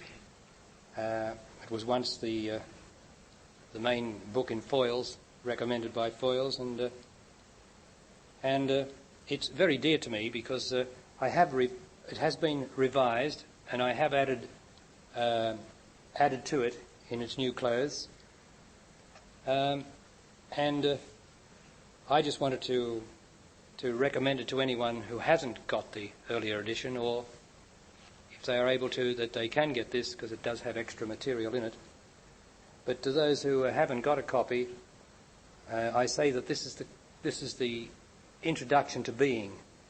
It's if anything's going to take you to being out there, to help you to be, to help you to go through the fact, as I try to teach it without believing in anything, to go to the fact of your own experience, and yet to be in the fact that leads you into that place of being, then this is the book that's going to do it. Although all the other books have their aspectual benefit and something to give in reflection, this is, as it says, a foundation course, and it's very dear to me, and I know it to be effective, and a book that has helped so many people from the thousands of letters that we have received over the years regarding it. So, thank you for standing for the sales pitch, but it's not really a sales pitch. It's deep in my heart, that book. Now, I wanted to tell you a myth. This is the myth of the spiritual life, spiritual process, that I have spoken of before, but I repeat it, and I repeat it with additions whenever I say it again, that you're going to encounter this in the spiritual process, and that's what, of course, you're concerned with. The spiritual process being the ascent of the mountain, your mountain. Now, each of you is like a great range of mountains, each individual mountain. And you are actually climbing your own mountain. Now, this is not a past and future thing, because you'll notice that a mountain is vertical. And my teaching asks everybody, or suggests that everybody should get rid of the cross, which is the Christian cross of suffering. You should get rid of suffering, because there's no need to suffer. And you only suffer because you put the past and future, there's the past and there's the future, and you put the past and future on this vertical truth, and you then start suffering, and you have to believe in things like Jesus and Buddha and Islam and all the rest of it, and you start getting seduced instead of enlightened. Now, you have to take the cross off the past and future, which is the feelings and thoughts, and you've got to live in the vertical. And the vertical is the truth, because your body represents the vertical. It is vertical. And the descent into being is the descent into me, which of course is vertically deeper down. Now, me has no end, so it just goes vertically down to eternity. But the point is that that's always now. The vertical is now. The cross of suffering is always the past, where you suffered so much, and the future, where you're afraid of the future, or you're looking forward to the future. Zoom. I am now vertical, which means I am now straight. Now, the myth of the mountain that you are climbing your own mountain. And when you start out, you really enjoy living in the lush valleys at the bottom of the mountain. You love to have picnics by the stream. It's so beautiful down there. And that's where all your children are, and all your delightful times that you have together with your lovers and your partners and the people. And it's very nice to go to picnics by the streams there and to be together, although it's not easy. Nothing lasts down there very long. And although the good the bad is followed by the good. The good is always has its opposite of being not so good in a little time. But that's the life in the luxuriant valleys down there, where the atmosphere is quite tropical, subtropical, and very pleasant. When you start the spiritual process, that is whenever each one of you had a turn inside where you either turned against the life that you've been living, saying, I've realized there has to be something more, and there is something more. And you started to climb your mountain. And as you climb the mountain, of course, the air gets more rarefied. It's more difficult to breathe. It's all right to start off with. It's quite exciting as you able to look back and wave to the people down below. Here I am going up. There, they give a wave back, and you know that everything's all right. And so up you go, but inexorably you keep climbing this mountain. And gradually the lush valleys and yesterday, which you're so attached to, starts to disappear. And you can't see the people so clearly, and you're likely to get a little bit of loneliness as you're all alone because you're the only one climbing your own mountain. And you look back, and of course that reminds you of what you're leaving. By looking into the past, you get unhappy sometimes because your life's changed.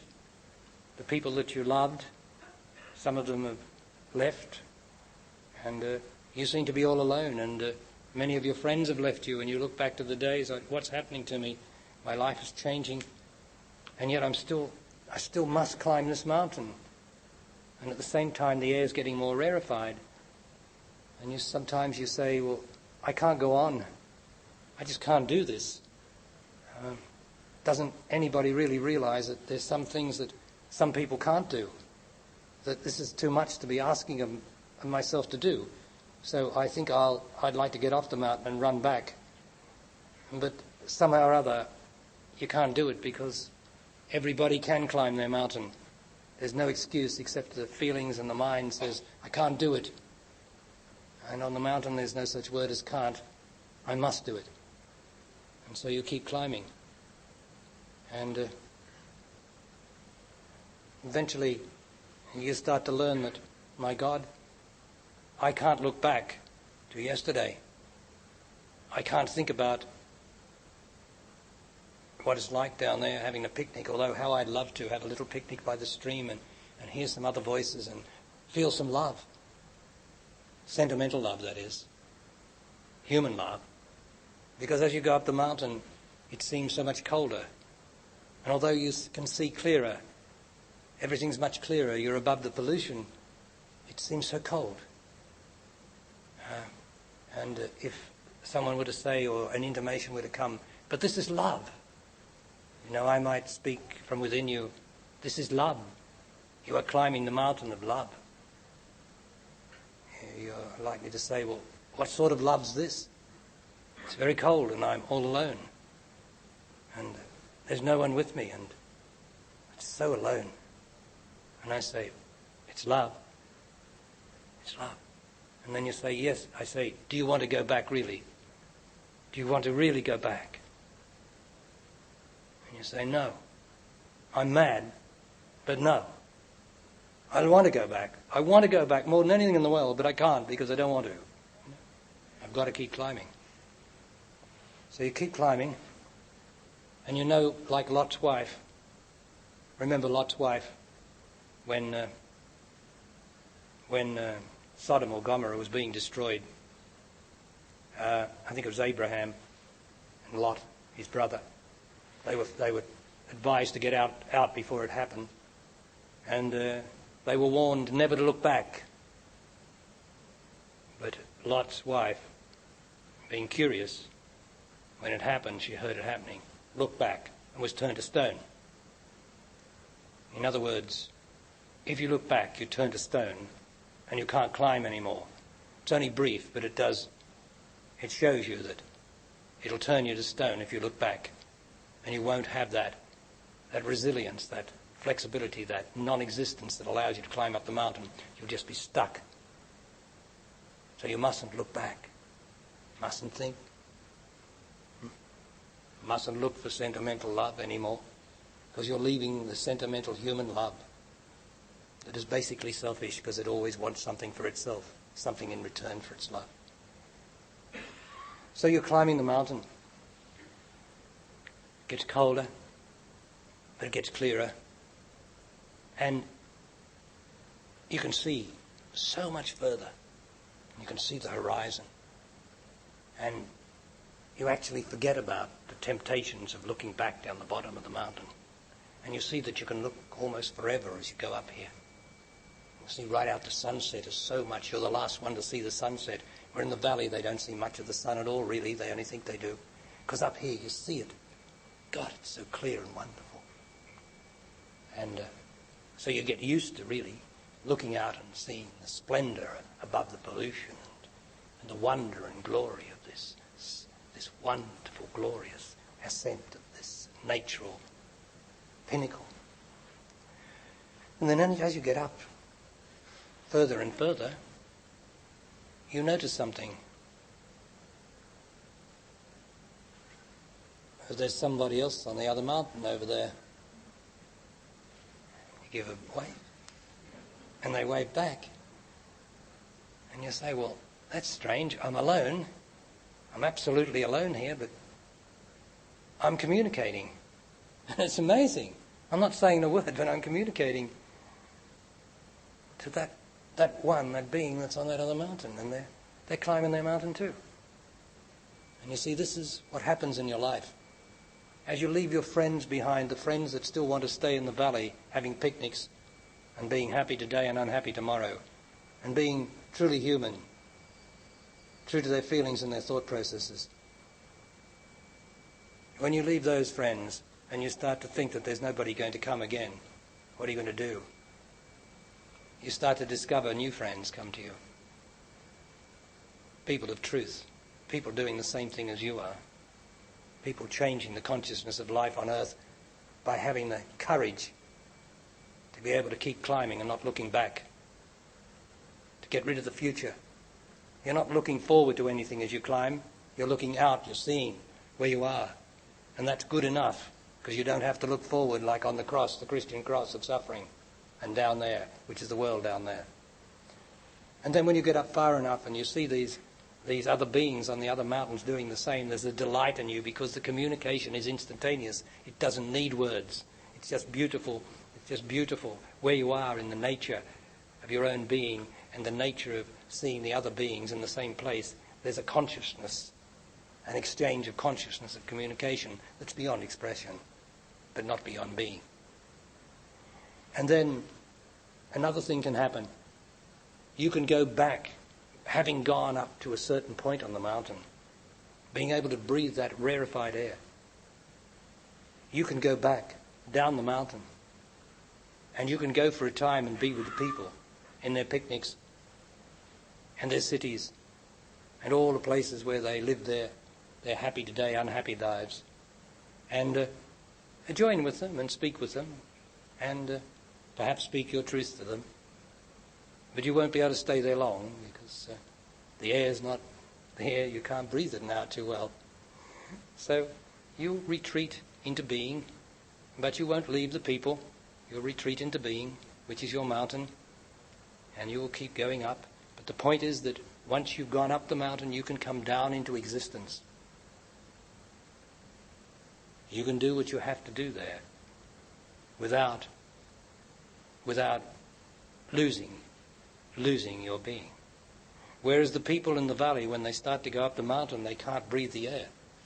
If they tried to follow you and you tried to pull someone up, you can't, because they start gasping and you say, what's wrong? I say, I can't breathe. Oh yes, of course you can't. Yes, you haven't climbed the mountain enough yet. But I'm helping you all I can. So I'll leave you here and you go back again after a while. But you stay there and breathe this air and get used to this mountain, because it's a mountain of aloneness. It's the mountain of truth. It's the mountain of your own being. And we all must climb it, but I understand. So you just breathe as much as you can here, for if you learn to breathe in that place, you'll be able to go on to the next step. And that's what we're doing here. And that's your life. That's the spiritual process. The only thing is, because of our conditioning, we continue to look back, and then we suffer.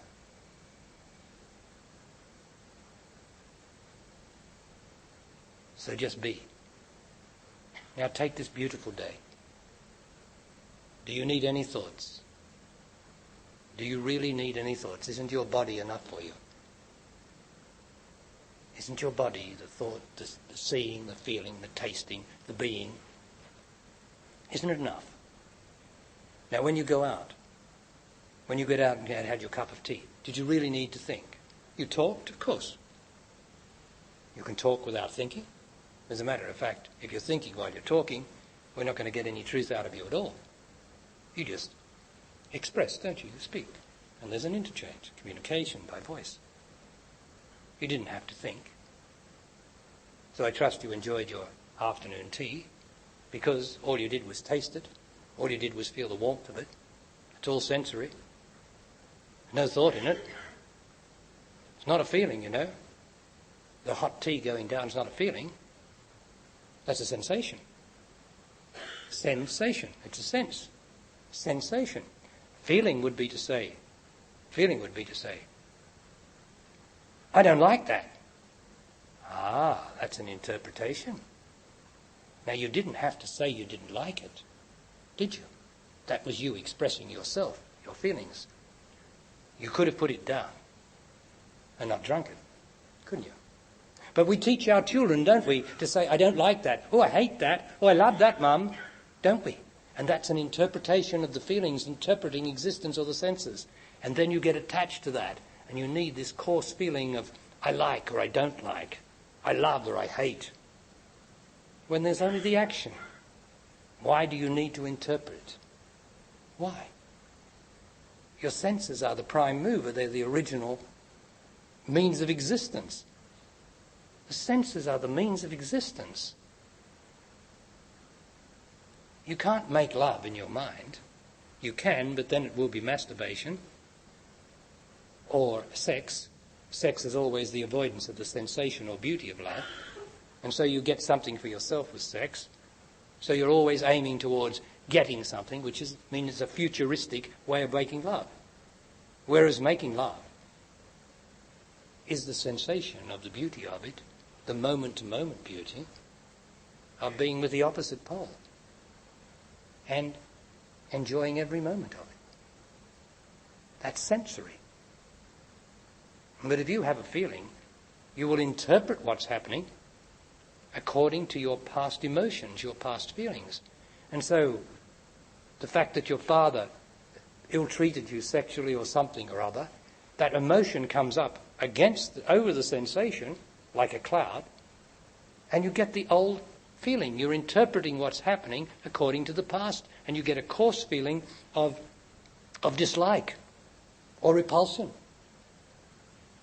And it's not the current sensation at all, because the current sensation's underneath it. And so we do it with all these emotions, with all our fears. A fear comes across based on some past experience, and we put that, and we see the present through the past. And it so often happens with our partners when we meet, or when we first meet, it's okay, and we've given up our feelings and our thoughts, and we're just relating to the beauty of the attraction between us.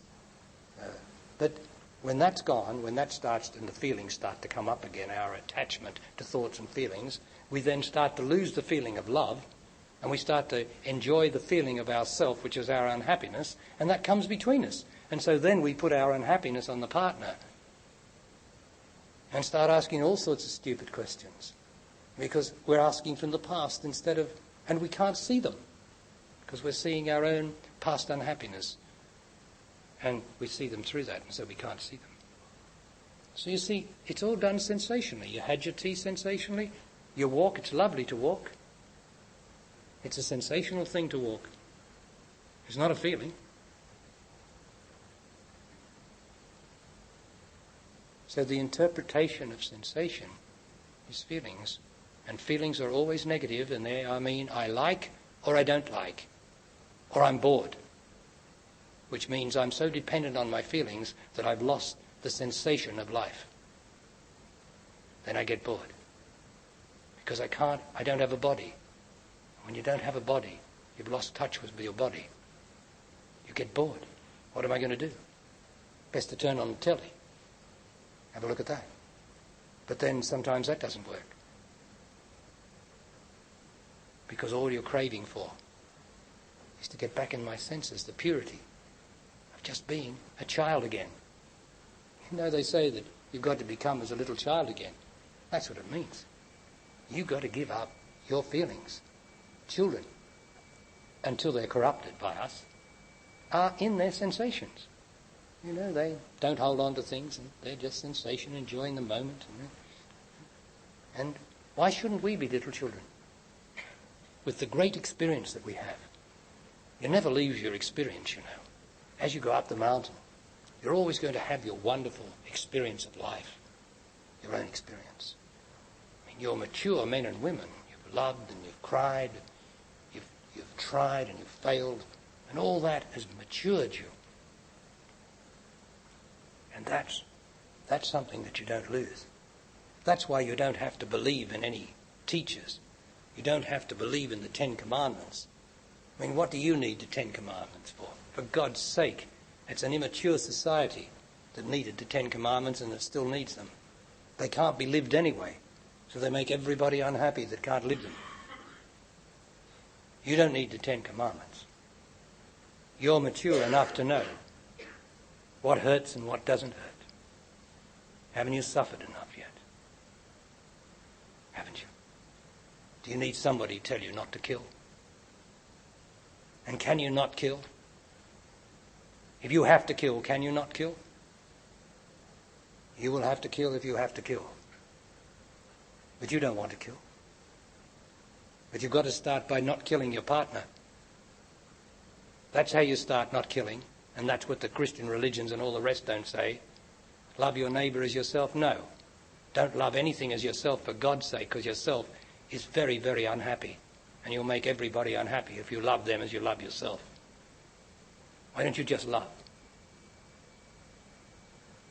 Why do you need injunctions? You know what's good. You know what's right. You don't have to be told.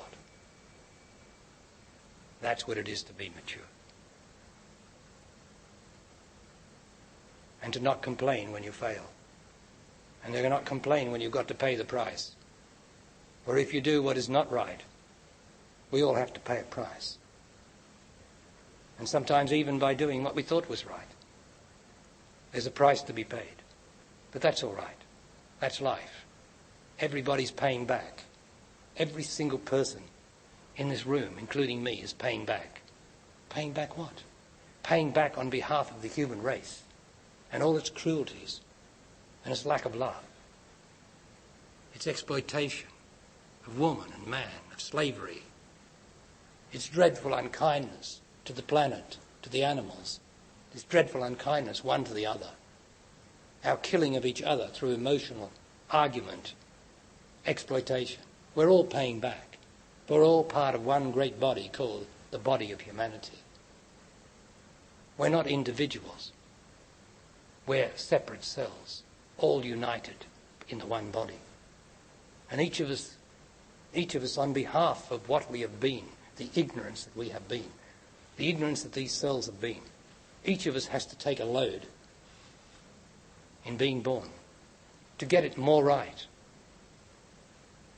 to live more rightly, without having to follow what other people say. I'm not telling you what to do. I'm asking you, is it true what I'm saying? And if it's true what I'm saying, then are you living it? For it's no good just hearing it. You know, it's all about living it. To hear it, well, everybody can read novels and watch the telly, but are you living it? And that's where these carrots of teachings, that's where the carrot of the future comes in. It means you've got time. You don't have to live it now. It's going to happen.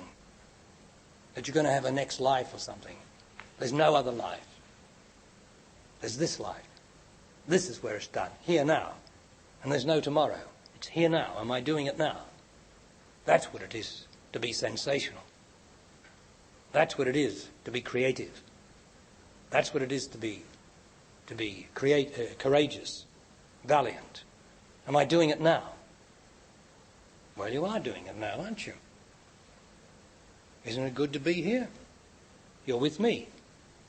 Now, don't put your me out here. I am a reflection of me, in that I speak of the truth and of the thing that you love most, which is in me there. So you don't need any thought. You're receiving direct experience. Whereas all other experience of feelings is indirect. You interpret something, and that's indirect. There's three things: experience, the interpretation, and then yourself here. So you don't need any thought, and you don't need any feelings except the sensation. Yeah, this is good. Well, is it good? Is it good to be sitting here, being in me there, in the stillness and the silence? It's good. Well, that's sensational.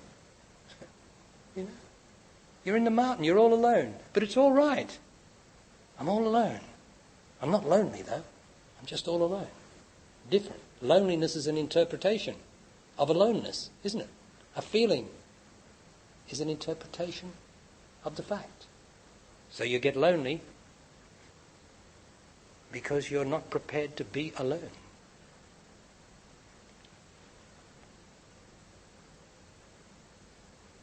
Now, while we're here now, this very moment, I trust you are in me. In that place, behind the senses, which is nothing.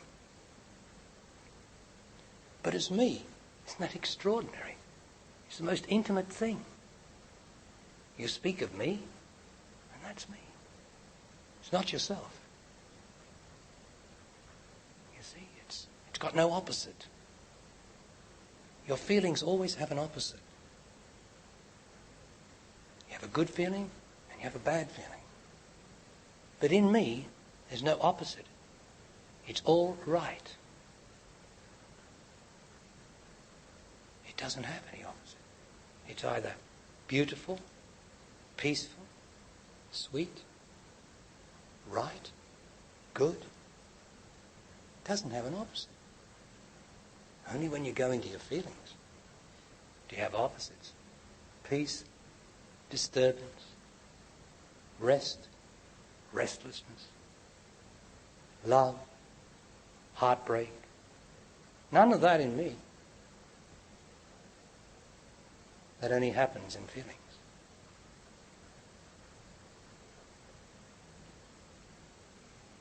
So that's what you are practicing just by being here.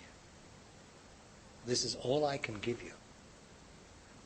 I can't give you anything but this. For this is the truth now. It's all I have. This is the truth that you cannot chase, that you cannot have tomorrow. You have it now.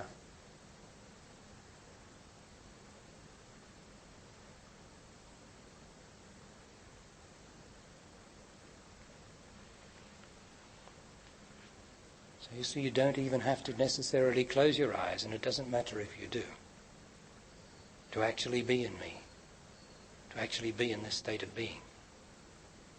And you could hear the peewee or whatever it was just sing outside. Because you're not thinking. You're in your senses. And yet you're out of your senses.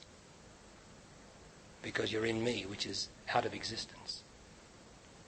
Timeless place. You're in two places at once. And no problem. In between. Means no self.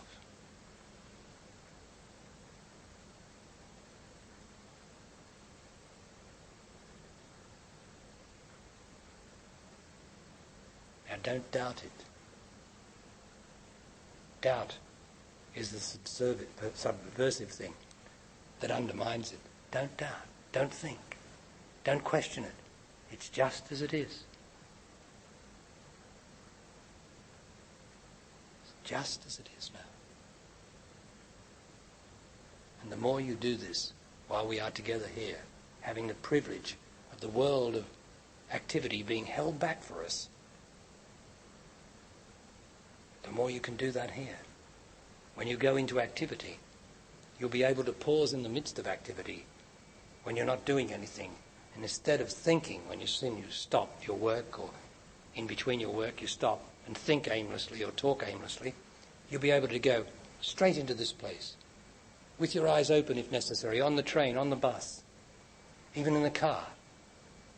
You'll be able to sink straight into this place of me. And then, when the activity is needed, when another car comes in front of you, or some other cars on the road, you'll find that you immediately come back fully into your sensory awareness and the action. Or you're at work and you've got to attend to this and someone asks you a question, you're right in the action. Wonderful, all your resources are in the action. Me has disappeared. It's become complete action. What's wrong with that? Nothing. Action purifies. Action is great. But as soon as you stop the action, don't think aimlessly. Come to me. A bit of peace in between. Then you're able to do that more often. So it's a doing thing. Now. Doing now. Being now.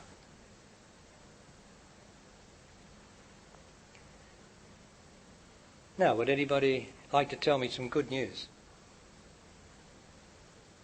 Yes, sir. Yes, sir. Stuart, tell me some good news. It seems to be that I'm doing a lot of what you're saying. And what you were saying in the first half about being there and seems that my eyes are most of the time in my belly, as it were. So it's like a sensor or something that if anything moves or tries to come in, I'm just there and catch it. And you catch it. And before I can see it a mile off a lot of the time. And so it's just every day for such a long time now has been good. For I can't remember how long. Good, Stuart. Yes. It just seems that it's like my eyes are on stalks in my guts, as it were. Like my eyes are in my belly. Right. Except for when I get involved with the children or whatever, and I'm absorbed in cooking or whatever. Yes. And then it stops, and then it seems to just go back to that. Just being in the belly again. Good. Now that's good news, isn't it, from Stuart? And of course what he's saying, if I might just add to that, is once you do this often enough, and as you do it often enough and long enough and really practice it, you return to what is natural. And that is that it is natural for there to be a subconscious, deeper than our conscious awareness, perception inside. It's just there. It's always been there, but we haven't been conscious of it. And the more we do this, we actually realize this consciousness that's always looking inside. And it's like an alarm. It's like a burglar alarm. As soon as any feeling comes in, any emotion or any reaction comes in, it goes, rings the alarm. And you then look at it like he said, and you have a look at what action needs to be taken to attend to this. Whereas before you get that, and everybody's got this to a degree. I'm not trying to make it something that's way out of beyond it. Everybody's got this alarm. But people who haven't yet done it, who haven't got it, inside their belly is great movement all the time. There's feelings going all the time in everybody out there, everybody who's involved and not in any way in the spiritual process.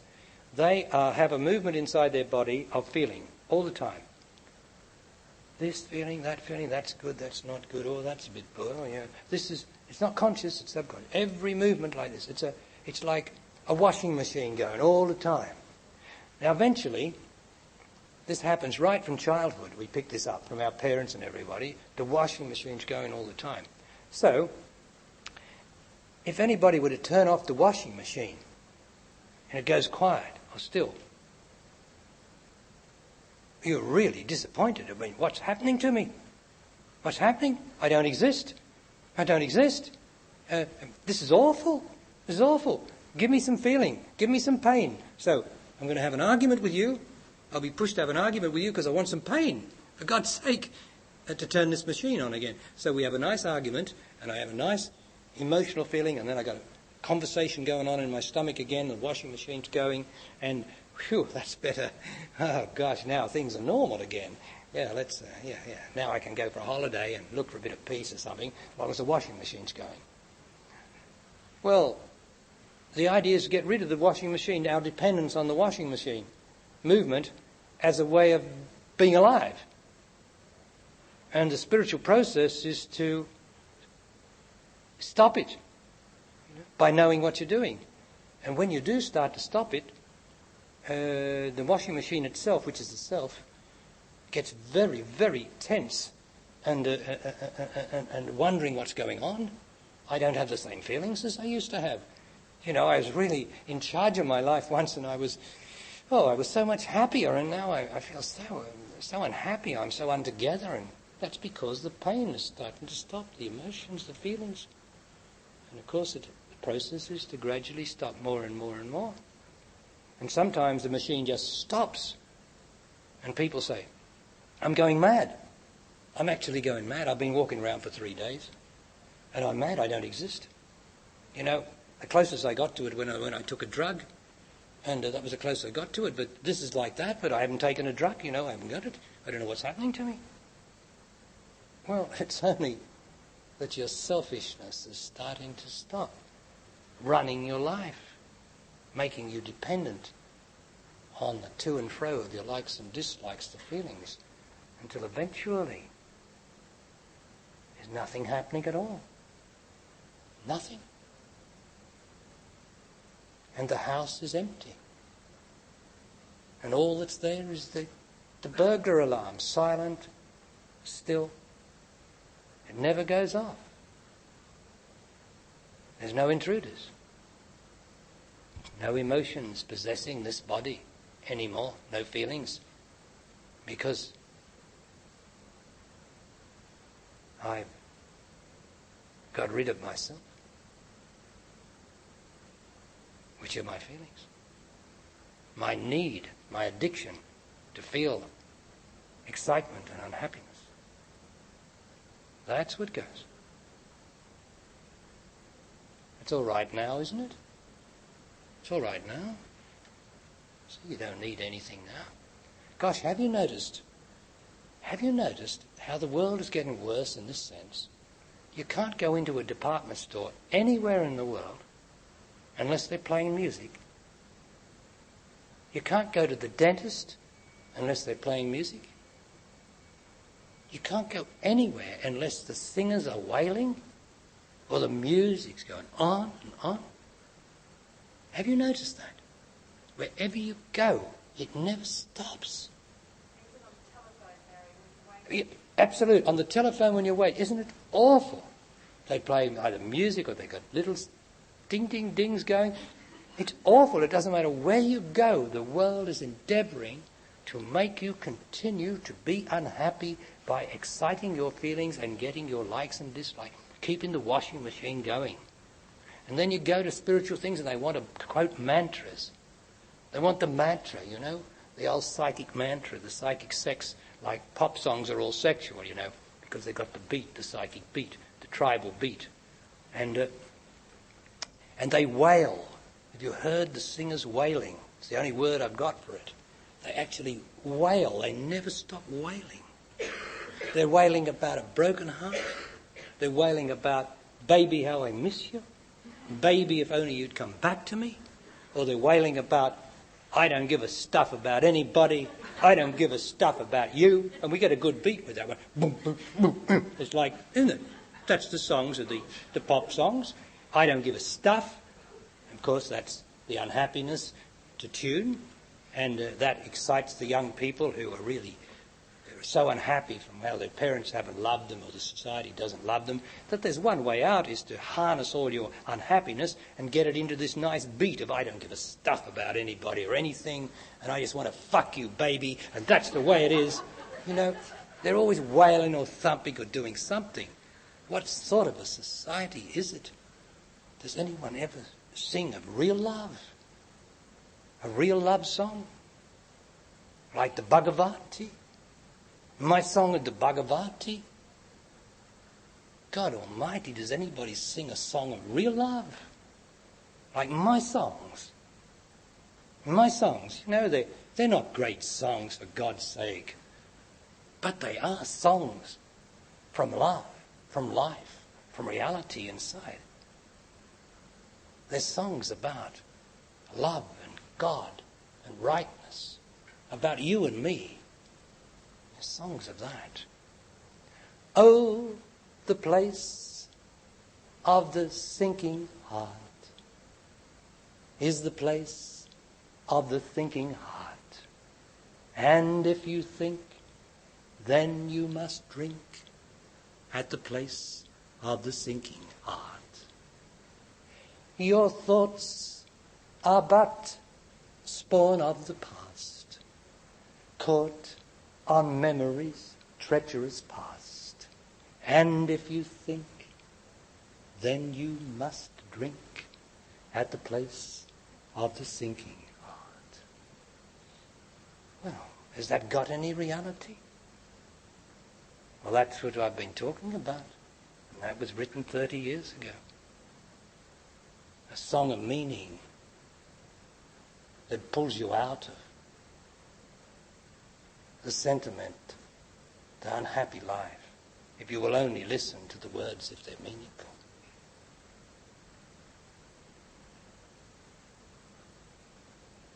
So you're all singing your own song, really. We all sing our own song. And if we wail about things that we don't live, then it's truly a wail, a cry from hell. Poor baby, why did you leave me? It's so obvious why you left me, baby. Because I didn't love you. I didn't learn how to love you. But they're still singing it. 12,000 years later, they're still singing it. Why did you leave me? Did they ever learn? Or I want to love you forever, baby. Do you, man? Do you really want to love me forever? Do you know what that means? It means you have to die to yourself to love me forever. That is your greatest wish, I know, to have a love that's forever. But there's nothing in it for you. You have to die to yourself. Then you can have love everlasting. But will you really do that when you sing such songs? No, you haven't learned yet to live what you're singing. And when all the singers live what they're singing, we'll all be free. And you know how long that's going to be. Okay. But there's no future. It's now that we are free, is it not? Now you're free now. Don't disbelieve it.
how do I be free? I don't think. I don't acknowledge my feelings because I know what I'm doing. I know I do not want to suffer, and I have learnt, and that's what you're going to learn, that every time I think, I will end up thinking about something that makes me unhappy. And every time I go by my feelings, I will take an action which will lead to something that makes me unhappy. I must look with my intelligence and my experience at the situation, not using my feelings, but look at the situation. The situation is always there to be looked at. For sometimes I have to go against everything that I felt to be true to the situation. Somebody might say to me, love me. I need to be loved. Love me. And you might have to say, no, I can't love you. You're demanding love. You're emotional. And for me to love you now, although I do love you, would be to betray you. No, I can't love you. Because you would get something for yourself, your emotion. Or your child might say, please, please, please let me have it. Please, please, please. And you might have to say, against your feelings, because you know how much he or she wants it. You might have to say, no. No, you cannot have it. You told me that you didn't care when you had all those emotions and were saying them. And I said that you have to pay a penalty for this. And if you continue to do this and to be defiant, then I cannot let you have what you wanted. You said you wanted. And now you're asking me, please, please, please. And I have to be true. I would love to give it to you, but I can't. Sorry. Because I must be true to the situation. I love you, and I do not want you to suffer in the future by allowing you to be willful and get away with that. So you see, you've got to be true to the situation and not to your feelings, and so often. And when we see someone doing that, it's amazing. In all the stories that we see that excite us in a right way, that stir our compassion, that stir our sense of courage, we'll find that somebody is acting against our normal sentimental way of going. And we'll say, what a wonderful thing.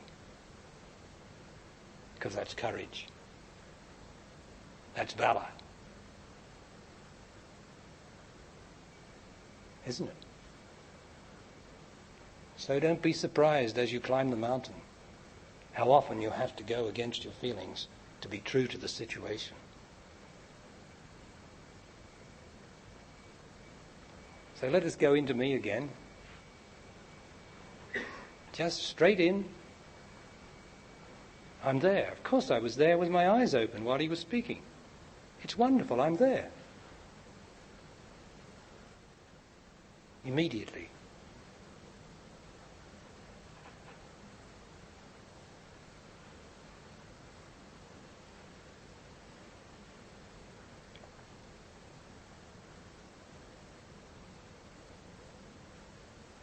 Now don't think.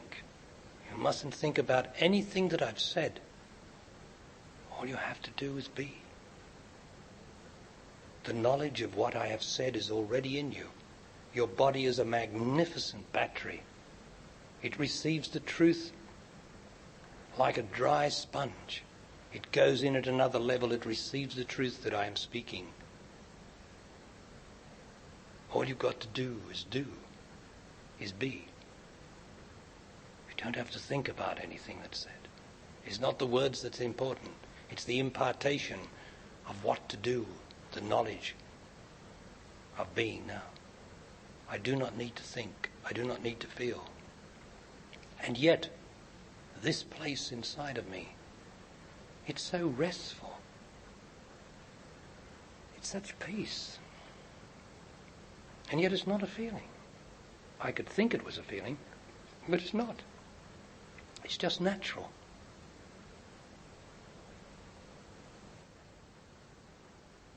just good, it's right. And it's inside me, inside my body, underneath my senses. It's like a place of non-existence. It's amazing. And it's me. Yes. It's me.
Come back to me.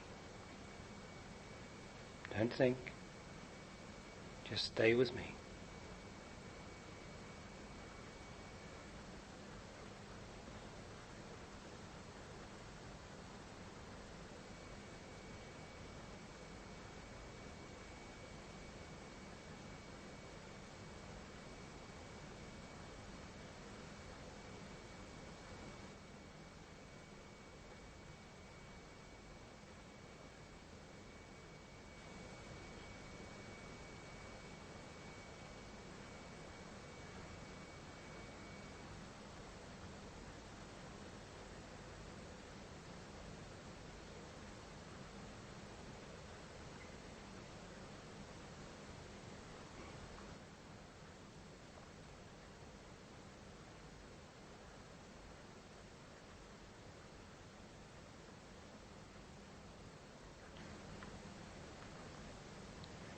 Without interrupting the state, open the eyes and demonstrate to your brain that you're still there.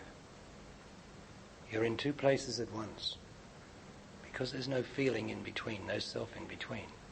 The consciousness is within, and the awareness is without. I am aware out here in my senses, and I am conscious within, of me. Wonderful harmony. Now, would anyone like to ask me a question about anything that I've said so far, please? To make it clearer, particularly for the new people, because it's not easy to hold on to what I'm saying.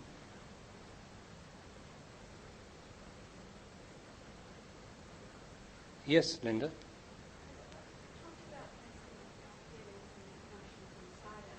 You talk about facing our feelings and emotions inside ourselves.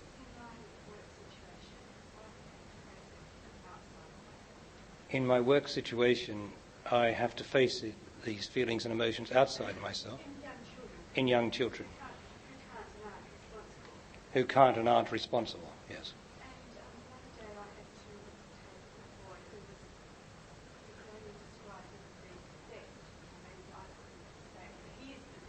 The other day I had to speak to a boy or deal with a boy who he is possessed, yes.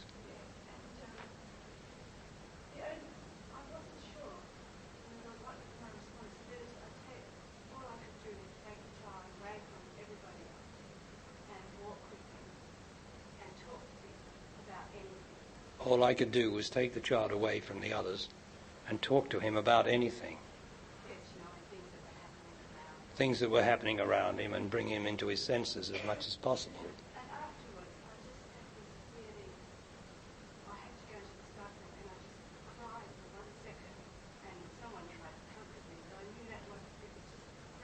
And I went into the staff room after and cried for 1 second. Someone tried to comfort me, but I knew that wasn't what it was about. That is so. This is like releasing the pressure of like what I'd taken from that child. Although he wasn't. It's just like releasing a pressure of what I'd taken from that child. And I've heard you say, or seen you say, when you say, well, I can't do anything, I'll walk away. But I think I'm not in a situation. I can't do anything. So what happened, Linda, was this. What that cry for a brief second was an action of compassion. Now all of us are compassionate, but our compassion is covered over by sentiment. But compassion is revealed by service to one another, right service. And compassion comes from God, from me inside there, because me inside there where you're going is actually facing God. And compassion comes from that depth in there that is not due to any person's kindness or sweetness or anything. Compassion is God's or my suffering my compassion for suffering humanity. And that boy, possessed by emotions and whatever it was that he was behaving in such a stricken way that you could not even communicate with him. That is the human condition. That is a dreadful thing to see. And you tried to deal with it as best you could, but it was impossible to deal with that except you do, according to your lights, the best that you can do, which is what you did do. But there's something inside that's watching, that is the great intelligence behind all this that's going on. And there is in that intelligence, compassion. And so when you'd finished, you actually, for a split second, and that's how long it takes for compassion to come and go, you wept for the world. Now, we've all heard about Jesus, and Jesus wept for the world or something. But this is not true. Jesus might have wept, but so do people. But it's not a sentimental weeping. It's something that comes from deep inside, that just weeps for the human condition. And then it's gone immediately. And there's nothing left afterwards. It's immediately gone. I had great energy, and I went in and I operated in a different way to what I usually did, like I had to sweep the room clean, and that's what happened. So afterwards I had great energy, and afterwards, well, that is so because it's... But it could be described as a pressure inside you with dealing with it. But that's where I come from, that wouldn't be so. The service of humanity, and in serving a child like that, endeavouring to do, she is us, serving. That cell is serving that child, endeavouring to help it. Direct, not trying to lecture it, not trying to teach it anything, but to try to communicate to it, to save it from its suffering. And such action in all of us, if we serve humanity rightly, and not for ourselves, compassion will, in its own time, express itself. But it won't be something that hangs on. It'll come from another place, which is called inside of me. Good, Linda. Anyone else like to ask me a question?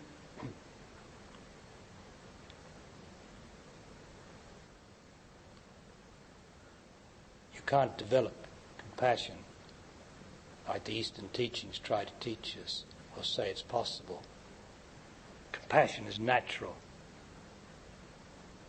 So you can't develop something that's natural. Because if it's natural, it's already here. So how can you develop it? The thing is to serve or love.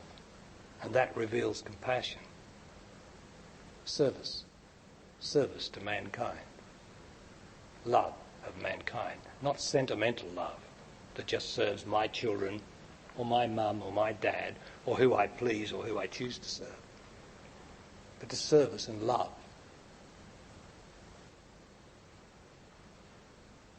That's how you don't develop compassion. That's how you get rid of yourself. If you serve the humanity in some way or other, you have to give up yourself. It means that you don't turn off you don't check out of the job at 5 o'clock because it's time, your knock-off time. You're too busy serving to knock off. And that's what gets rid of yourself. Because it's the self that wants to knock off and says, I haven't got time to love you today because I'm a bit tired. That's yourself that wants to knock off. When you get rid of yourself, then you discover the truth. Then you discover the love. Then you discover the natural love that is in everybody. And the only thing that impedes that is myself, my selfishness, which are my feelings. Because I'll tell you that your feelings are not the same as his feelings. No feelings are the same. They're selfish. You know, they're my own self feelings. Now love is a common, is universal. Love is universal. Are you listening to me? Feelings are not universal. They're absolutely selfish. Otherwise, you'd be feeling the same as this person. But love, the love I'm talking about, is universal. It's in everybody, this love.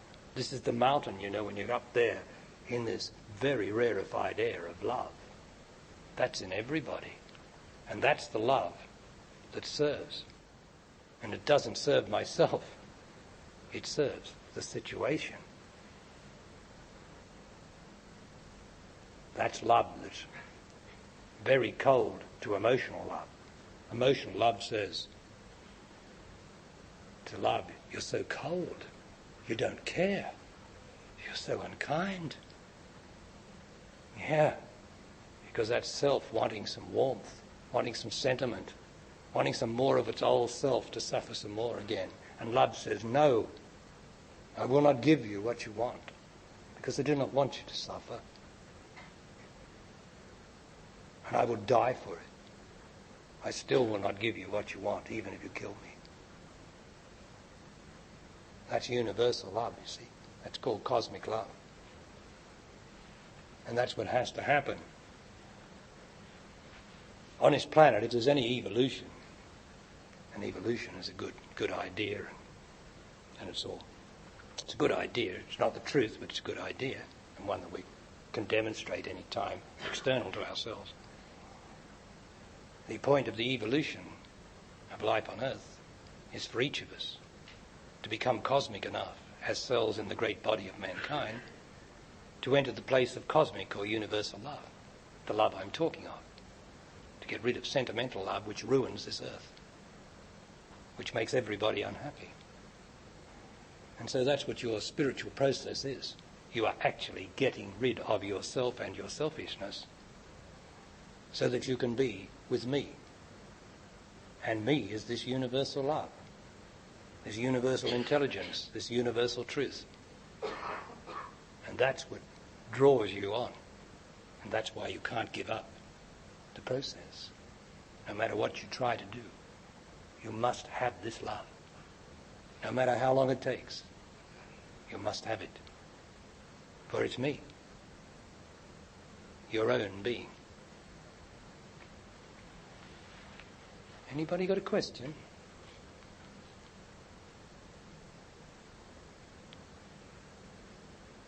Well, I'll see. I haven't looked at this today yet. I'll see what I can talk to you about then, because you're in a good place. I trust, because if you're not in a good place, you should mention it. And we'll endeavour to deal with it. Free will. That's right. Free will, free choice. That's the heading I got there. Does man have free will? Well, does he? Well, where I come from, he certainly doesn't. I mean, he loves being unhappy. And if you were free, would you enjoy being unhappy? So that's his free will, is to go and be unhappy whenever he wants to be. You see, free will, the way we talk about it, is free choice. The right to choose. Now, the state of cosmic love, the state of absence of self, is no choice. And no choice is free will. So man is unhappy Mankind is unhappy because he and she choose what they want, choose the love that they want, choose when they want to be unhappy, choose when they want to be emotional, choose all the time. I wouldn't call that free will. In the enlightened state, you have no choice. And that, of course, is to be one with the hoary old expression. It's not hoary, but the way we say it is, thy will be done. Now, if thy will be done, it means there's only one will. And if you are one with that will, you don't have any choice, and you don't have any other will but that will. But the human race lives off its own willfulness. Each one wants a different thing. So it's not universal, it's selfish. You want to be a doctor, you want to be a novelist, you want to be something else, you want to be something else. Now that's not universal, we don't all want the same thing. But underneath that, we do all want the same thing. We want to be free. So you see, it's all levels. We want to be free. What do we want to be free of? We want to be free of this incessant choice. I can choose to be unhappy if I want to. Isn't that an awful choice? You can actually choose to be angry. You can choose to be resentful. You can choose to be jealous. You can choose to be envious any time you want to, you know. What a choice is that? Now, to be choiceless is to say no. To have free will is to say no. I have no choice because I know what I'm doing. I am not being unhappy.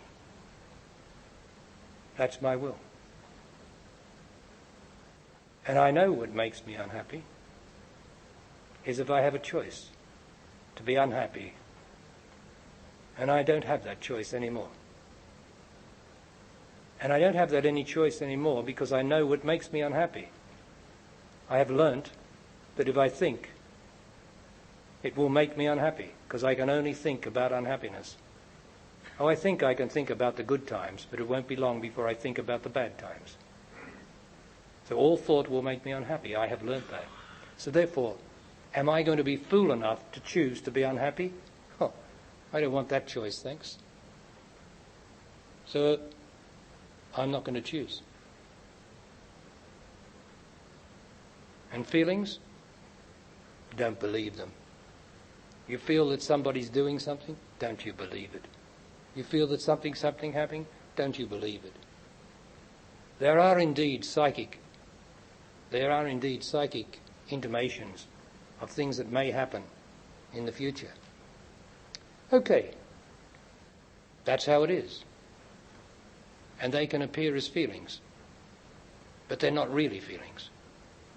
There's the psychic knowledge of it, and then our feelings get hold of that and interpret it according to our past, and we get a feeling about somebody. We've already missed the immediate communication, psychic communication, which is a communication of knowledge. It is not a communication of feelings. We interpret things with our feelings and mess it up.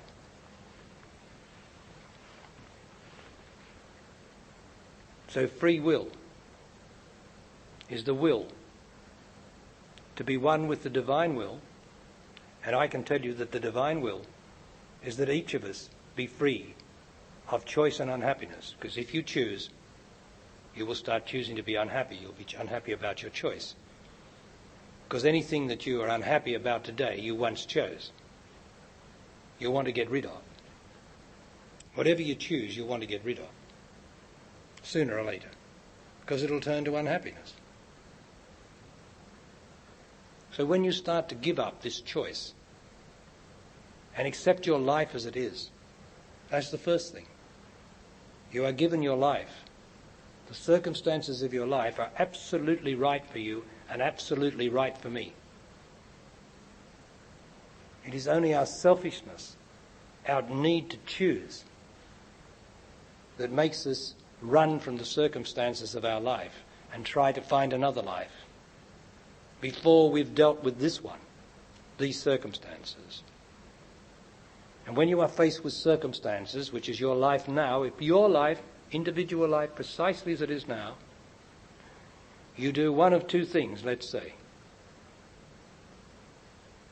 You either surrender and therefore take no action, because surrender is itself an action, or you take an action to do something about it, because action purifies one way or the other. You either take the right action or the wrong action, but whatever it is, it'll purify that particular situation, even if it develops another.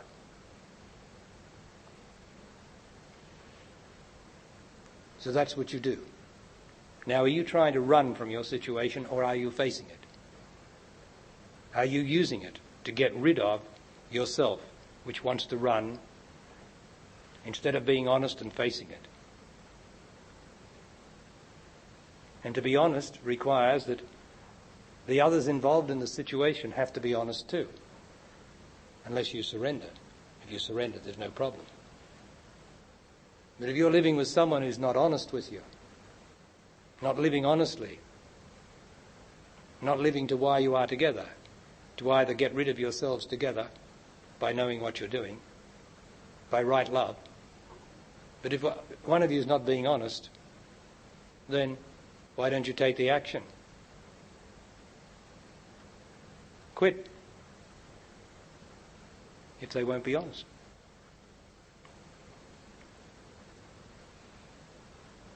Or stay with the situation and use it and endeavour to get them to be honest to the situation, not to their feelings. Because if you're honest to your feelings, you'll have argument after argument. Because feelings always end up in arguments. Well, they end up in love, devoted love, which always turns to unhappiness, because you'll always be disappointed by devoted love. You might have noticed. Anybody want to ask me a question yet? Here comes one. Yes, Carolyn. I've just been talking about Carolyn's situation, she says. I think a few situations I've just been talking about.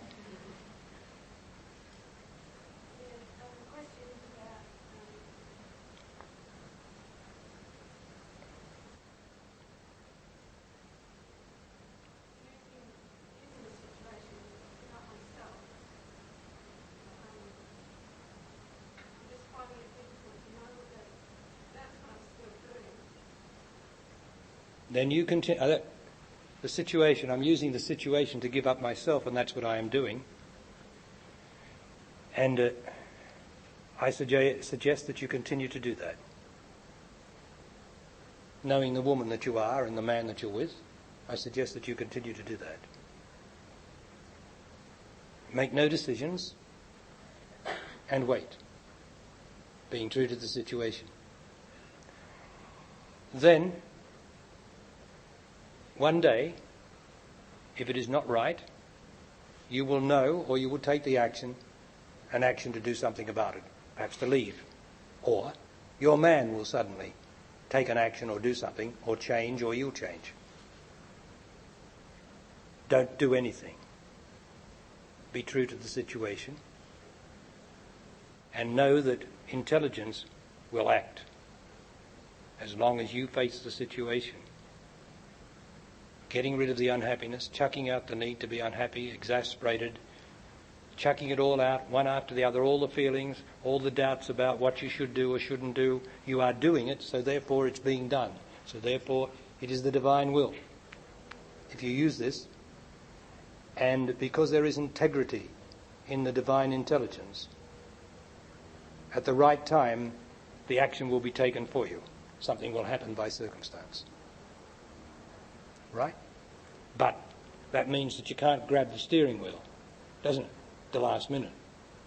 You've got to let the steering wheel go, face the situation, do your best to rationalise with each other, to make them see sense, to know what you're doing.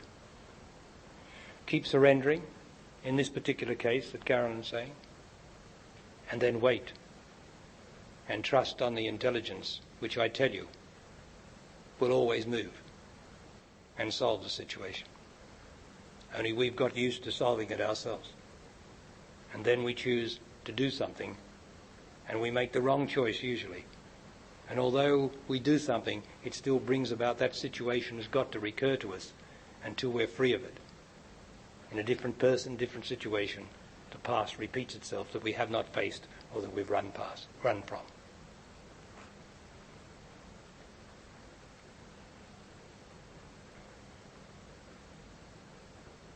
Anybody else like to ask me a question? Come on now, be easy, because you're just sitting there being easy. Coming, yes, sitting there being easy, because it's all about being easy, not concentrating. You know, it's all about being easy in me. It's very easy to be here. And don't let what we're talking about disturb your feelings, because it's likely to as you relate to your situation. You start feeling the old feelings of your situation. Now, come on, just keep listening. Your body's absorbing all that's being said. Yes, this gentleman? Have you ever faced what you would consider to be a moral dilemma? Have I ever faced what I consider to be a moral dilemma? And how would you go about it? Yes, I think we've all faced moral dilemmas, haven't we? I left a wife and 2 children aged 9 and 11. Would you say that was a moral dilemma? Yeah, that'll do, right. Yeah. They don't come much bigger than that, I'll tell you. Well, no, they don't. How did you face that decision? Well, what did you do about it? I knew what I was doing. That's the only way you can face it, is to know what you're doing. So you've got to get down to the integrity. Why am I doing it? Well, you don't ask. You've got to know why you're doing it. I was doing it because I had to go and I could not. I was making this woman unhappy. She was making me unhappy. But that wasn't the main point. I had to do what I had to do to be sitting on the chair now. But I knew what I was doing. I knew it was not right for people to be unhappy together, although I didn't know it then, as I know it now. For the very thing that made me do that is what I am now. The intelligence that I am now has entered this body completely. And at that stage I wasn't intelligent. I was only a little bit intelligent. Because it's all about intelligence. It's about becoming intelligent. To know what I am doing. That's all. Once you know what you're doing, you have the will to do it. Now you can imagine what I had to go through in the way of judgment of other people. And I'm not talking about the woman, because she never judged me. She was okay, but she never judged me. And that was a mighty thing. That was a great privilege for me to be with such a woman, although it was pretty hard going. But at the same time, she did not judge me.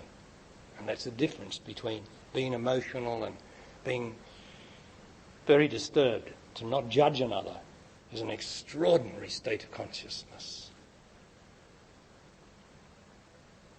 So the parents-in-law, the family, the mother, the father, the neighbours, all the people, you know what it's like.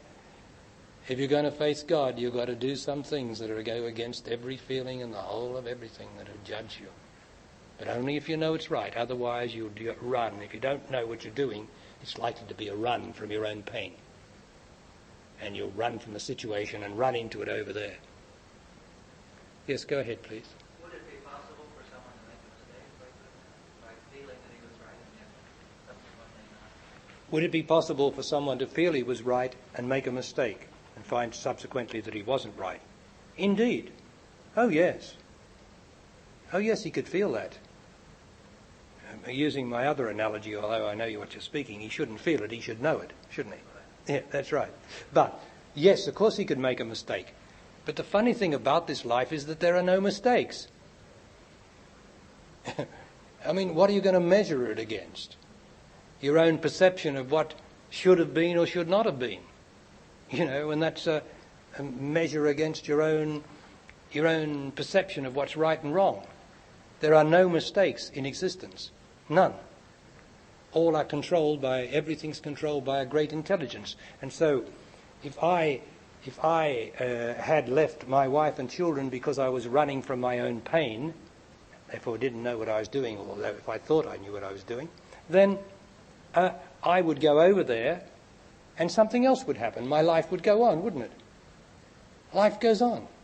And so I would then have to live normally, because that would have been a normal decision of a normal life like people do, and then I would meet another woman or something, and that wouldn't work, or it would work, and then strangely she would die, and I loved her so much and I'd have to go through that, wouldn't it? Another moral dilemma. Am I going to curse God, or am I going to say, why does man always weep with grief when somebody he loves dies? I must find that mystery, because men have been doing that since time began. Am I going to do it? Or am I going to learn from my life that everybody dies because everybody has to die, so that I will learn to be beyond grief? That's why everybody dies. But that's knowing what you're doing. That's the greater purpose of life, and not some little thing that, my wife or my child or something has died. This is awful. This is dreadful. Certainly it is. The creatures that we are, and we have many layers of awareness and consciousness in our makeup. The frontal creatures that we are, certainly it is most sad for someone that we love to die. There's no denying that. But behind that is a greater knowledge, if we will only find it. But you'll find that most people don't learn that, because they're indoctrinated by a polluted society like the earth is polluted. A polluted society that can't see straight, can't see that there's a greater purpose behind all death. Otherwise, why does death exist? Is it just a perverse cosmic joke where everyone that you love is going to die? That I can predict it now with a greater certainty than any scientist can predict anything? Everybody that you love is going to die. There has to be integrity for it, doesn't there? Or are we going to go on grieving and allowing the priests to wail at the Wailing Wall, for instance, in Jerusalem? I'm a better Jew than any Jew that I've ever met, except that's not the judge, but at least I'm equal to them. In the sense that there's no Jewry to me, and there's no Islam to me, and no Christians. There's just love and rightness and love of God and truth. And to have something, a Wailing Wall, to actually wail at, to perpetuate this dreadful sentimental feeling that you've lost anything, is an action absolutely reverse of the truth of God and love. Why would you wail? Only because you don't know what you're doing. God's in charge, There's a great and vast intelligence that's directing your life, my life, and the entire life of this planet. And it's in charge. And that's what my will be done. Or not my will, thy will be done. That's what it is. And that when you start to see that, you start to have purpose in your individual life. So may I ask the gentleman, is that all right? Did you want to ask me something else? No. So you see, you're after purpose. The whole thing's about what is the purpose of your life. I'm asking the individual. Now, you don't have to have a great purpose to serve all of humanity. You don't have to have that. Your service to humanity, your individual service to humanity, is to know, if you know it, if I can only get rid of my negativity, my negative feelings, my emotions, by knowing what I'm doing, then I serve everybody. I serve my children because I will communicate that to them, my integrity. I serve my partner because there's nothing more beautiful than to love somebody who doesn't have negative feelings anymore. I will serve walking down the street because I will not be thinking, I will not be grieving inside myself or have my washing machine going inside myself. I'll be able to be in my senses. Therefore, I will communicate something in my every action to someone or something somewhere without me choosing. So all I've got to do is it true? Is it true that it is good to be angry, resentful, envious, jealous? Is it good to be those things? Or is it not good? Well, you have to know the answer to that. You have to know the answer. Do I suffer when I am those things? And is this world, this life, made for suffering? So what can I do to contribute to the getting rid of suffering on earth? That's the big question, isn't it? But everybody, most people overlook, I've got to do it here first, in this body, listening to these words and speaking them. That's where it's got to be done. And if I can only do it there, hallelujah, I am making a major contribution to life on earth, because I am a cell in the great body of humanity. One cell. And if one cell starts to sparkle, to be enlightened a little more than the others around it, then it serves as an enlightening point for those cells around it. And that's what we do. But if we get into our selfish feelings, we block off, yes, we put a bushel over our light. We cover up this enlightened point that we are. And we don't operate. And the worst part is that we feel rotten too. And you are here, where I come from, to enjoy your life. To serve life and enjoy your life. And these negative feelings are negative possessions. They are not what you are. And you have to endeavour to get rid of them, because they make you unhappy. And it can be done. That's the good news. I'm telling you, it can be done. For I have done it. And I am not special. And you can do it. And all of you have done it, more or less. All of you. To be here. For that's the spiritual process. You couldn't have sat here for these hours unless you were engaged in the spiritual process of getting rid of your unhappiness, which are your attachment to your feelings, which I always turn to negativity.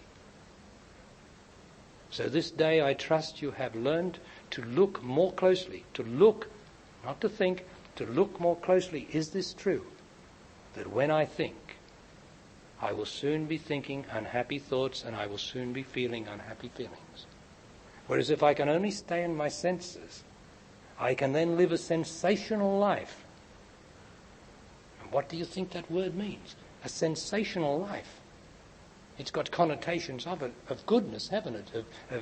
Of a right life, of a life of change and right change and scintillation, hasn't it? Sensational. Well, that's the truth. We are sensory creatures. Why shouldn't we live a sensational life instead of an inward feeling life of, oh, I'm gloomy today, oh, I feel moody today, oh, I'm depressed today. That's the feeling life. How about the sensational life? It's good to see.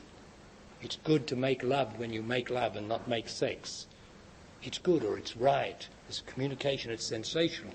It's sensational to smell the grass. It's really sensational to get down and put your nose in the grass, or to smell a beautiful flower, or to see a beautiful flower. It's sensational to have a glass of water when you're thirsty or you need it. That's a sensation. It's not a feeling. Have you got it? You got it? Well, you've got it all right. It's just a matter of living it and doing it. And you can do it. So thank you all for being with me. And perhaps I'll see you next time. Bye for now. You are listening to a Barry Long podcast. For information about Barry Long, to download more podcasts, or to purchase any of his wide range of books, video or audio publications, visit barrylong.org. That's barrylong.org.